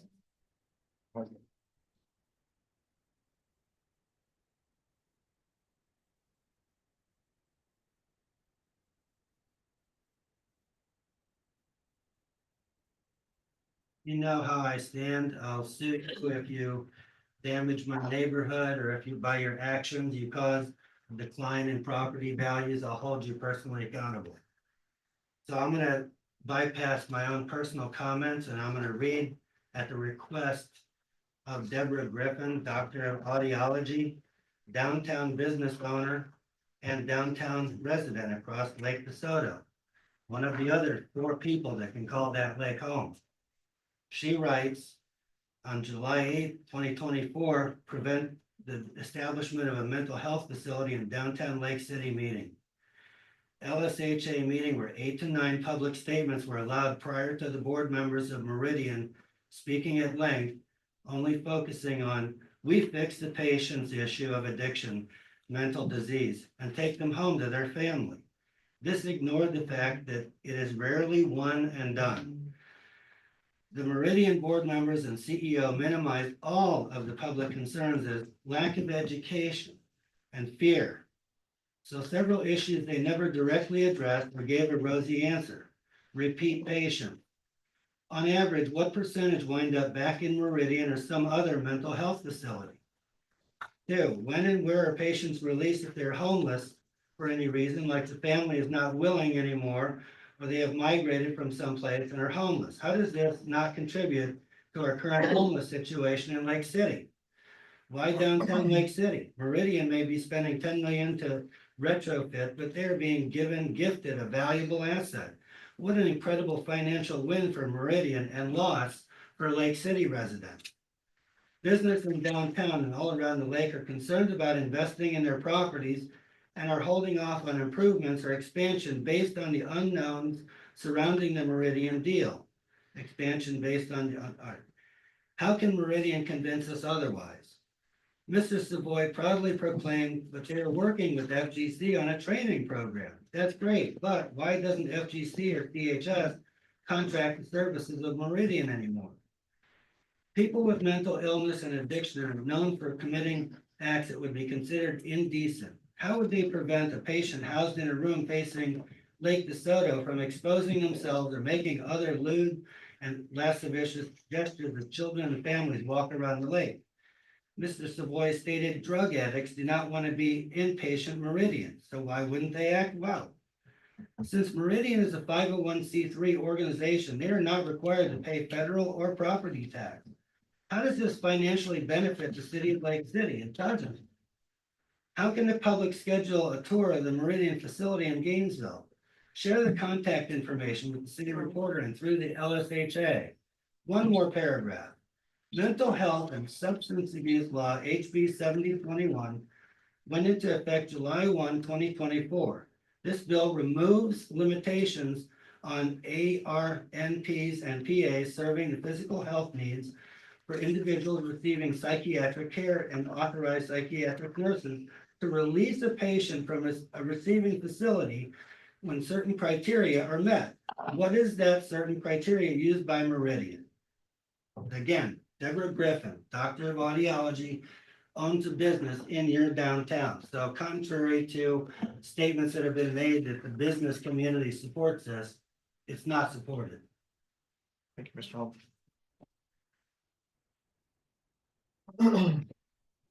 Well, any more comments here or public comments here? Yes, ma'am.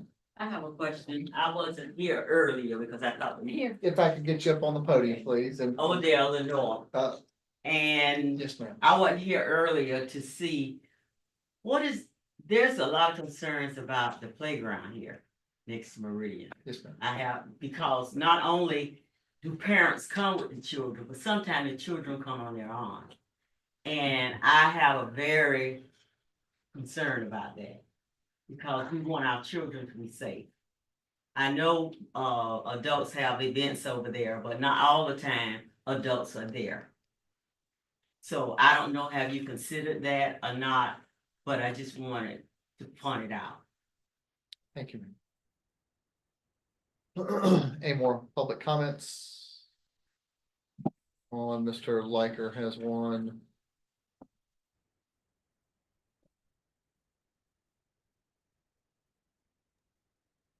Mr. Lilker, Mr. Lilker. Thank you very much, Mr. Chairman. I have a couple of things on this. The board may not know that Meridian has rebranded itself. I spoke to Mr. Savoy before he retired, way before he retired in August of 2008. And at that time, Meridian had either hired or was in the process of hiring a consultant to rebrand itself. It was well known amongst Meridian and obviously the board that Meridian's reputation was it was just horrible. Something that I've mentioned and people that have come to your meetings and testified to. Something that Trustee Chancey finally mentioned after years of discussion about Meridian.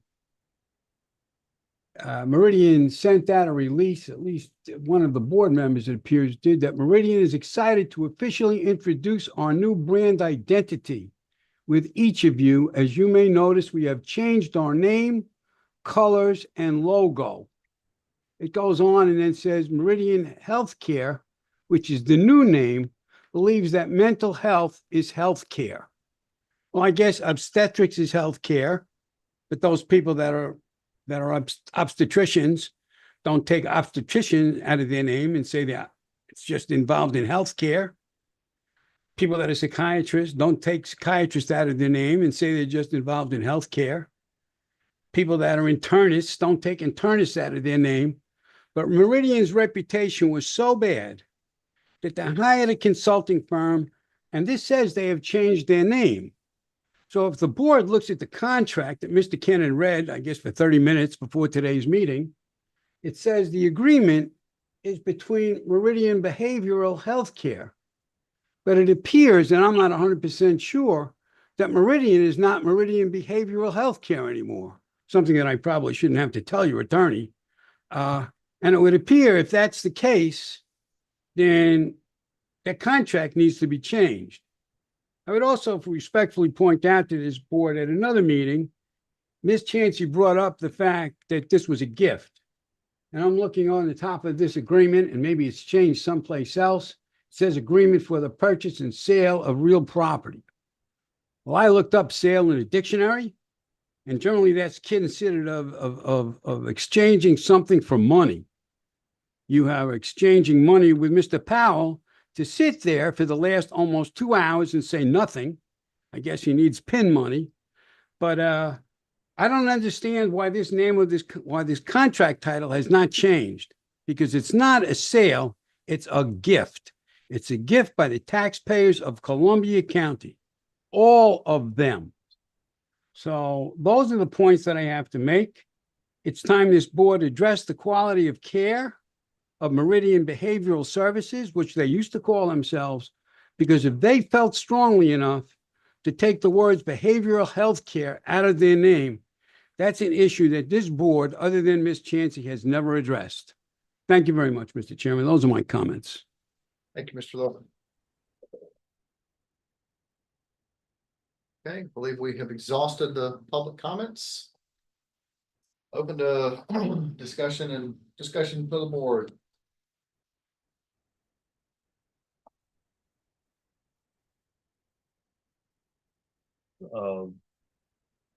Chair, Yes, sir. I'll start off. One of the first thing, so on page 15, at the very top, subsection C, purchaser shall use its best efforts to provide for coordinated discharge of individuals receiving care. It goes on, it says, provided that it shall not be deemed to be a violation of the foregoing for there to be temporary lapses or delays in such services due to circumstances beyond purchaser's reasonable control. That's what they added that part in, or that's what we added in? I just, you'd have to refer to my letter to Mr. Harper of September 23rd, 2024. Those were the points that we brought up at the September meeting. I did not provide him with specific contract language. I just said that we want you to address these points, and this is the product. Personally, I don't like where it says, provided that it shall not be deemed be a violation of the foregoing for there to be temporary lapses or delays. I mean, there can be a delay in discharge, but there shouldn't be any lapses. And I mean, they told us that they wouldn't let anybody out the front door, that a family member would pick them up, or they would be moved to transitional housing in Gainesville. So it needs to say that. It needs to say that without, that it won't be deemed a violation if there's temporary lapses. There should be no temporary lapses.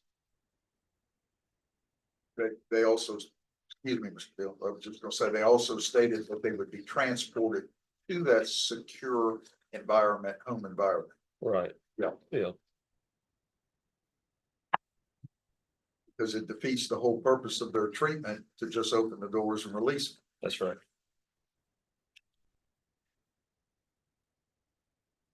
And I- go I, ahead, Ms. Chauncey. I think that we need to address this at another point because we have not had the opportunity to really look at that. And I would think if we have problems with what we're reading, that we should get a hold of Mr. Kennan either by email or phone. Okay, I probably would prefer the phone, but anyway. So that we get answers, so that at our next meeting, we can make an informed decision. I mean, if there's something that I'm really ticked off about, I'm gonna tell him. Well, that's why I want to do it now Yeah. in the Well, public. I haven't had the chance to read it. I Well, can't do because that. otherwise- Well, I got this sent to me back last week and I have read it verbatim and made notes on it. You can see the notes and I'm ready to resolve it tonight. And if there's anything that any of the 4 or 5 of us would like to tell Mr. Kennan, I think we need to do it now. I know, Ms. Chauncey, I don't know whether you had the opportunity to get this, but as you can see, I read mine verbatim. No, I didn't. Well, And again, that's why I made the then suggestion. the responsibility of a board member is to be prepared for the meeting, and I am prepared and I'm ready to resolve it tonight. And yes, I have some concerns that I'd like for Mr. Kennan to spell out, and that is specifically on your letter dated September 23rd, 2024. I would like to have it specifically stated in there. And yes, on page 13, on page 14, it is very vague. I think I had concerns about Roman numeral 3, number A. The purchaser shall operate a 24-hour, 7-day-a-week, 24/7 security program on the property. That language to me in there, if you read that, is a very convoluted, a lot of gobbledygook, and I'd like for it to be just simply stated, Mr. Kennan, as you had in your letter to them dated September 23rd, that They shall provide for 24 hour, 7 day per week, 24/7 security on the property as they stated in their presentation in February of 2023 to this board. But other than that, I have read it. I'm satisfied with it. I'm very happy with the agreement. And it was changed from sale, purchase, and it's now agreement for the conveyance of real property. And I think Mr. Kennon did a great job on it, as well as the attorneys for Meridian. And other than just my concerns on having that specific language stated in there, I have no problem with the agreement. What about the two things that were not addressed, the adult residential facility and outpatient treatment? Thank you. You're doing your job and I greatly appreciate it. Yes, that was a concern of mine too. Yes, it sure is. And, they're the ones that stated that. I have their handout that they gave us that night, and they specifically stated it, and they need to live by their agreement because we're going to live by ours. What is the sort of consensus of the board on the reverter?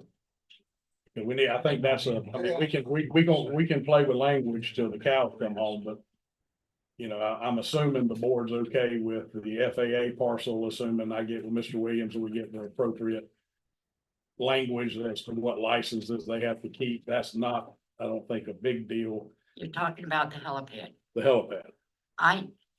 Okay, I know you guys get upset with me because I disagree with you. I have seen where helipads have transferred ownership and the new owner charges to use the helipad. Something you might want to think about. I think if we're going to transfer ownership of the helipad, it needs to be transferred to the county for the use of all people. Yeah. Now, yes, there's a charge even if the county has the helipad. But if someone cannot pay, they still get the treatment they're supposed to get. Just saying, I've seen it done.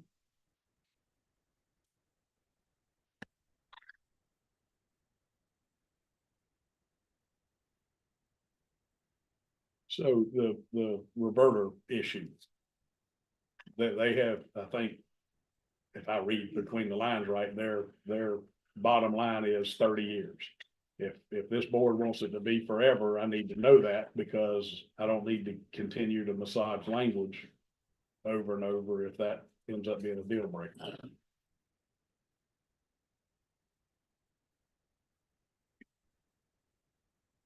How does the reverter clause affect? Hang on one second, sir. How does the reverter clause affect the enforceability of the Security issues? yeah? It doesn't, it's not, I mean, that's gonna be an almost impossible reverter clause to, that has to be broad. I drafted it in such a way that it would be enforceable by contract. That's why if you'll notice, that last paragraph, that if we believe they are in violation of any of these protocols or requirements, that we give them a notice of default and they got 90 days to correct it. If they don't, then we essentially file an injunction to make them comply with the contract. So the language in the contract is essentially The reverter clause is much broader. It's used for, behavioral health care, and the benchmarks are set out earlier in the contract. okay. But if you want me to tell them that it reverts back if they don't provide 24-hour security, I'll be glad to tell them that. Well, I'm not saying you Well, can't. that's I just need to know what to tell them. That's my question is how does the reverter affect if the reverter goes out and we still have these contractual options? Are we saying we can't remove? in year 31, Yeah, if they year don't 31, provide yeah. Right, then I would say security, it's enforceable by contract. regardless of the reverter clause, we just won't get the building back if. Correct. What does Correct. what's the enforcement look like? Well, I mean, are we gonna be here in 31 years? I'm still here. Yeah, but I mean, I'm not referring to trying to be flippant about the referendum, that's non-binding, doesn't mean a thing. Oh, you mean Um, I thought you meant me as an you know, individual, yeah. I know I hope there was it's- some legislation to do away with special taxing districts that did not pass, is my understanding. Right. I mean, it's non-binary. And if the legislature dissolves us, then it's gonna be whoever their successors and assigns are as determined by the legislature as to who gets to enforce any of this. But in year 31, reverter clause is gone. If they don't do something in this contract, Yeah. the Lakeshore Hospital Authority, which I do not intend on being on at that time, or its successor, will still be able to enforce It's the my opinion contract that they survive closing and they're a contract between us and Meridian. forever and ever. Amen. Okay.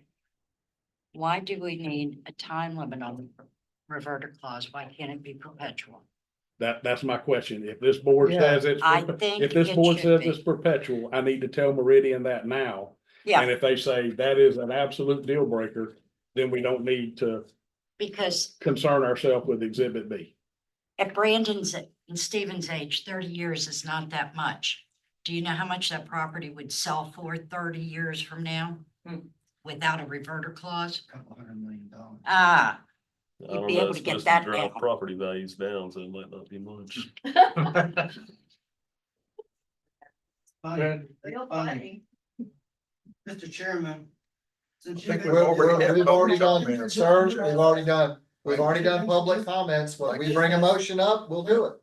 During this When negotiation. we will do it at that point. No, there's no public comments when there's a motion, Mr. Chair, Right, and we've already had public comments on this agenda item. yes. Not that. We're discussing each of us, Okay. the issue, period. That was new business brought up.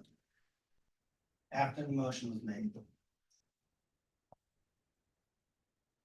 So I'm in agreement with you on, a perpetual reverter clause. I don't see how I'm curious as to what our enforcement looks like after the 30-year revert. And I don't know if that's a game changer or not, but I'm curious. I don't know what it looks like. And I can clarify that.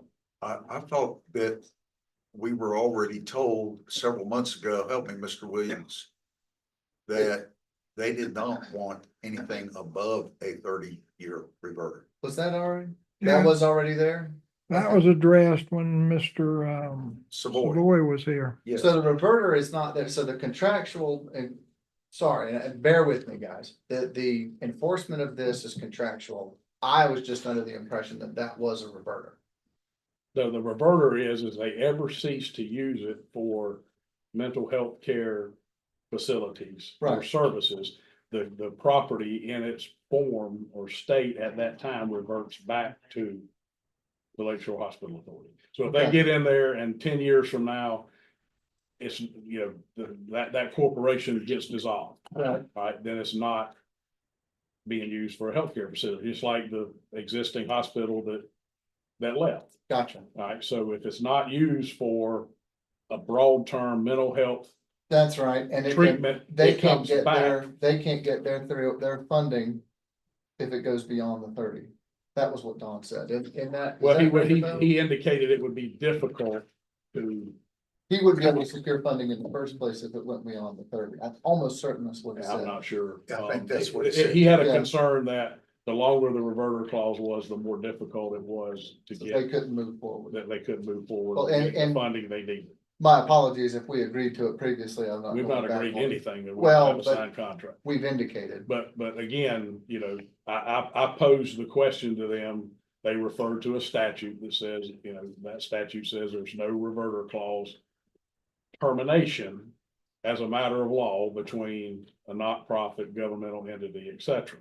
So what that means is that between those agencies, the reverter clause doesn't automatically terminate at the end of 21 years. So if you and I enter into a deal and we have a reverter clause in it that says if you don't use lot 5 Yeah. for a construction company, at the end of 21 years, no matter what we've put in that agreement, at the end of 21 years, that reverter clause ceases to exist. It dies on its own as a matter of law. Here, the statute would allow us to require or without it being said, so to speak, that the reverter clause would continue forever. I tried to make that clear in my letter to him is, you know, I posed it as a perpetual, never-ending reverter clause. And as you can see from Mr. Evans' email, they had originally, and I know they've thrown out the 21 years, that's what's in the statute. And they've come back now with, we would agree to a 30. 30, yeah. Well, again, and now that I'm jogging my memory, I do recall that this was already discussed with Dawn. There was some discussion on the length of the reverter as it related to their ability to obtain the necessary financing to make the renovations. Okay. Then I'll, Nothing specific other than it's gonna be, the longer it is, the harder it is for them.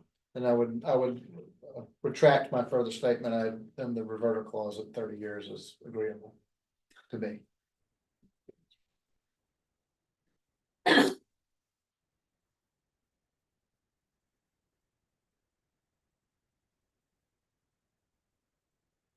So do we don't necessarily. You've indicated, I agree with your comments on the transportation and that's where we don't have to do a motion for that. We've all just indicated. You tell me how you want it to read, I'll send it back to them and say, this is what the board will accept as to these requirements. And I still say a perpetual reverter clause. We can always rescind it anytime we want. So motion. I think we can agree to put it on there, and then if they come back and say it's no deal, then we discuss it at that point. And then we decide. Now, just because it's Well, harder, just so you know, again, just because it's harder for them to get the money doesn't mean they won't get the money. yes, if you look in my letter, I said, that's the section 4 on exhibit B, Roman numeral 4. Add the following as clarification. As clarification, the deed restrictions, use requirements, and reverter clause set forth above shall not expire in 21 years from the date of the deed. That, I did have specific language to make sure there's no misunderstanding as to the effect of that statute. So with that language, I guess the best way to say it is their counteroffer was, we'll agree to a 30-year reverter. That's in Mr. Evans' email. You will note that the duration of the covenants and restrictions remains an open topic. They acknowledge it's an open topic. Meridian is willing to compromise on the 21-year duration we had previously proposed and accept the duration of 30 years, which we feel is appropriate given the level of investment that will be required for this property. That's where I'm getting these numbers from. Yeah.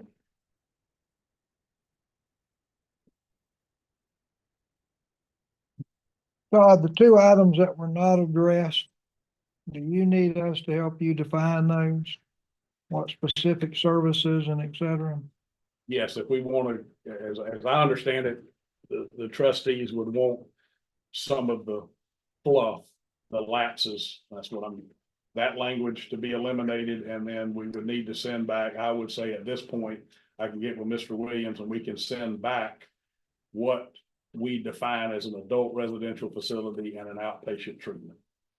So, and I'm just curious. Page 15, letter E, purchaser shall not operate an outpatient medication assisted treatment program on the property. Is that what you're talking about? That needs to be defined, or? Well, we put in the letter, purchasers shall not provide the following services on the property. Medication assisted treatment. So what you just read was their addressing that issue. Then they have the next one, their next one down there, shall not operate a youth residential treatment program on the property. So that's my letter A and B. C, the only area I see the word outpatient that's in there, obviously they're underlined is what they added to our last version of the contract. The only place outpatient appears is outpatient medication assisted treatment program. And there's no reference or mention of an adult residential facility. But we would need, if we're gonna. Because they're specifying a youth residential, so. Is that Well, what you're saying? I got this right off of their literature. And so we would need to probably Mr. Williams and I get with their attorneys together and get a Zoom or whatever and hash it out and say, look, you know, this, we're gonna have to address it. I think under those broad categories, we can find specifically what programs those are. We can define when we are not in agreement with being provided. I think, yeah. Mr. Chair, Mr. Kennan, can we go ahead and resolve the first issue which you had mentioned, and that was regarding the reverter? And if that's the case, I'm prepared to make a motion regarding the Well, I think reverter. that needs to be the first order of Yes. business, and then I can address that with them, and it's either a deal breaker or it's not. I'd like to make a motion that we,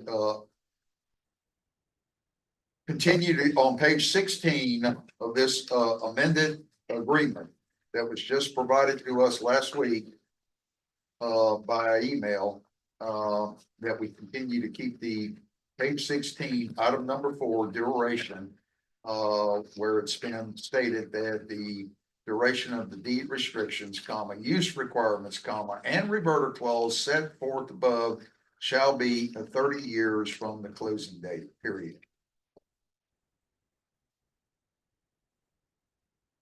Your motion is to keep it as they have. it As in here. stated on page 16 of this agreement, yes. I'll second that.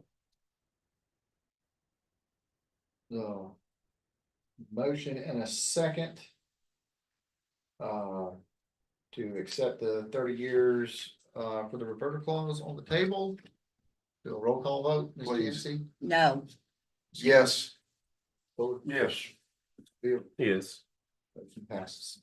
So that leaves us then with me going back to Mr. Evans and Mr. Harbor with clarification or the elimination of language that we've addressed tonight as far as lapses in those 2 paragraphs. And then I'll get with Mr. Williams and we'll iron out adult residential facility and outpatient treatment. And also the 24-hour. I don't like that verbiage that they. Well, that's what I'm saying, in both of those paragraphs. Yes, sir. All references to lapses would be eliminated. Yes, sir. And that would be just so the record is clear. I mean, I can understand the 24/7.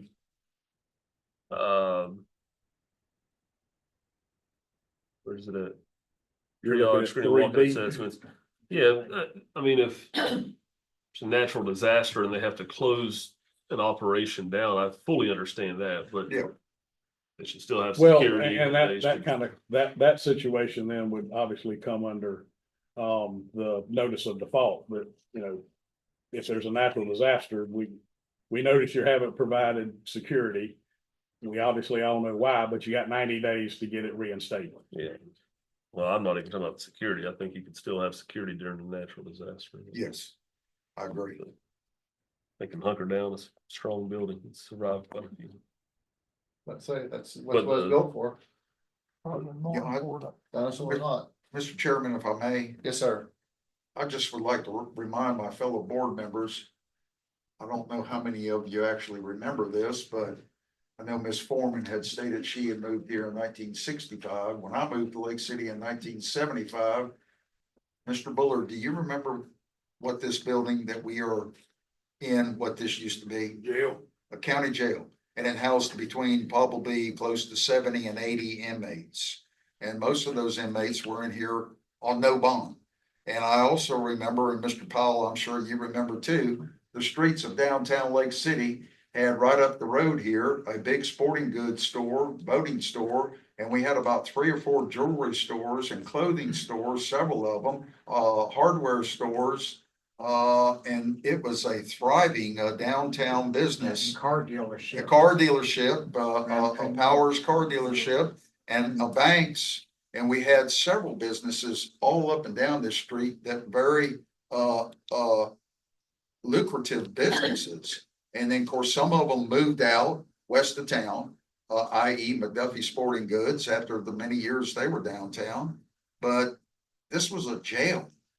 And I spent a lot of time in this jail. And for the Lake City Reporter, no, not as an inmate, but, a lot of time interviewing inmates. And people, there was restaurants downtown. And they used to eat downtown. There was coffee shops and, so as far as the fear of the residents, I would be much safer, having a Lakeshore, Meridian than I would a jail in this, neighborhood. So I just wanted to tell my fellow board members that. Thank you. Mr. Kennedy.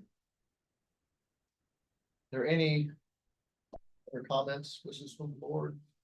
I think on our point, Mr. Williams and I had our marching orders on cleaning up the last few sections. Like I say, everything other than those have been addressed by them. These are the last substantive issues to. We have a special meeting in 2 weeks. Yeah. If we see that this is going to be in a form that trustees can review and approve or reject. Y'all can set all the meetings you want, but. I wanna set a meeting. Us getting language to them and then they've got their attorneys, their client. I mean, I'll be glad to give them something to shoot for, but I'm not gonna promise that between two law firms, we can get it all done in 2 I weeks. don't think we're saying preset it. I'm saying that if it I'm materializes. saying set it, so we set the expectation. uh, I wanna you set wanna the tell 'em that, expectation. Okay. And I want them to know that we expect this to be done within 2 weeks. I'm not a fast typer, but I can type. I could go home and type what we talked about I think it's just highlight and delete. isn't it? within an hour. I mean, I'm please don't think that I'm diminishing your profession by any means. 2 weeks, man. Whew. Yeah, we're down before, I mean, I'm just saying, I'm not gonna promise. I just think, Because don't have control over the other side in the negotiation. But if you do set it, then obviously we let them know I said, that's when we're gonna discuss these last few issues. if everybody, in much more everybody's detail. That's the what, 28? yeah, if everybody's available, I say we set it and let them know that. That is why. I have a cataract, procedure on the morning of the 28th, but by golly, I'll be here with a patch over my eye. We can read it to you. It's the right eye, the left eye dominant. And if I could remind the board, but I'm happy to add something to the meeting, that every month that we continue with the empty Meridian building is $50,000. Thank you. And it rolls and rolls and rolls. Yep. Well, that's why I wanted to at least Right. get that reverter out of the way so that that's not hanging over our heads. My Yes. intention would be to have another emergency meeting the following Thursday, and then the following Monday, then the following Thursday. then the I was following gonna say, I Monday. have jury duty on the 21st, so we could move the meeting to that day. Get you out of That'd be a lot better. Chief Judge has already left. Yeah. That train's out of the I station, have buddy. never done, this is my 43 years, my They- first jury duty. They adjourn court before 5 o'clock anyway. Yeah, you're good. So But you 28th, We go into Be like- deliberation. so the 28th at 5:15 is what we will tell Yeah, Meridian's attorneys. needs to be the goal. All right. And I'll get with Mr. Williams. I'll coordinate something in the morning with him for us to try to meet this week. I mean, I can handle the ones we've already got on paper. That's. Like you say, that takes 15 minutes. It's just putting the definitions of the other two together and also get the FAA language. Right. Could we maybe do the 29th? Game for whatever. Are you free Only on the because I 29th, wouldn't want to Mr. come to Kennedy? the meeting under the influence. That's the 5th Tuesday. Because the procedure, I think, I don't know what time it's gonna be. I'm available if everybody else. I can. 29th. Ms. Chauncey? Yep. Right, Tuesday the 29th. is. Williams, is that okay with you?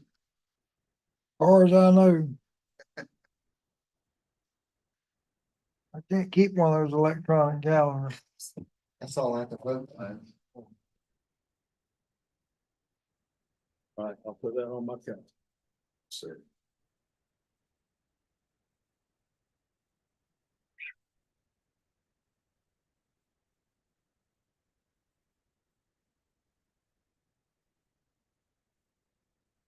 That's exhausted of that. Yep. Staff reports in your book, any final board member comments? No, we've got We had the walk on. reverter. Where? Remember at the beginning, that staff voted. Yeah, okay, so I can deal with that one. Thank Although you, Todd, the, sorry. the agreement provided, it's just the way I set it up. Is that Ms. Chancey would attest as the secretary to the fact that Dale Williams signed the document. That's what that means. Ms. Chancey had some issues that within the body of the agreement, it did not say block 111, that it said block 111 on Schedule A, which when we deal with real property, we generally will have schedules because those descriptions can change. As you know, we took off the other 3 lots. So Exhibit A used to be a full page and maybe onto a second page. Now it's block 111. So we can deal with that one of 2 ways. If Mr. Kennedy is willing to attest to Dale Williams' signature on the document, then we just take Ms. Chancey off, put Mr. Kennedy, I'm sorry, as the new secretary. I spoke with Ralph Dees, the other alternative that he did not have a problem with, because he, like me, understands this is attesting to Dale's signature as the executive and attesting he's the executive director, would be to just cross out Loretta Chancey secretary, have somebody make a motion to approve the agreement, and then have it signed off and attested by the president. That's easier than trying to go rewrite the agreement and insert block 111 into the guts of the agreement, because then that I gotta go get the Masons to come back, initial, re-sign, and their attorney indicated that he had no issue with it being approved by motion, seconded and signed by the president, or in the alternative based on the organizational meeting, Mr. Kennedy could sign it as secretary. Because the Masons have already signed it. They, if you look on Exhibit A, they've initialed and dated that legal description. And then Exhibit B is actually the quitclaim deed that they signed and heading off to be recorded. So we can, Mr. Kennedy can just sign it and print his name under there. That would be okay with everybody. That's Be okay with that. The Masons, I think, would be okay either way. I didn't know how the organizational meeting would turn out, so. But there would be no way to get this done before the next special meeting at the 28th. 29th. Again, alternative A, which we can do tonight. Actually, I've got the original in my office, so we strike out Loretta Chancey since she's no longer the secretary. We write Donald Kennedy. He comes by my office and signs it, we're done. The alternative method, specifically, which was approved by Mr. Dees, would be to strike out Loretta Chancey secretary and put by president. And we have a motion, a second, and if there's an affirmative vote to authorize the president to attest the document, we can do it that way, all of which we can do tonight. Okay. And we can put it on the work. I wasn't gonna forget the R. Roberta. That's it. Reverter, Donald, reverter. but seems to me like option A would be the easiest. Yes, but I mean, we now have a secretary. Ms. Chancey's not the secretary anymore, so, it can be attested by the new secretary. Do we need a motion on that or what? Because we've already approved the secretary. I just gotta change the name based on the vote of the organization meeting. Oh, okay. That's pretty easy. Okay. Miss Markham called me to remind me, or you're. I'll call you. All right. Maybe. So now we've hit the end. We've exhausted that one. The staff reports in our packet. Board member comments. Sonia and gentlemen, I had no idea that people from Lake City and Columbia County were going to come here to speak to say exactly what I have been saying. So I didn't know that beforehand. I just wanted to clarify that with you. Okay? That's it. Mr. Kennedy? None. Mr. Bowden? How'd you get there? Meeting's adjourned. Oh, yeah, I think we can.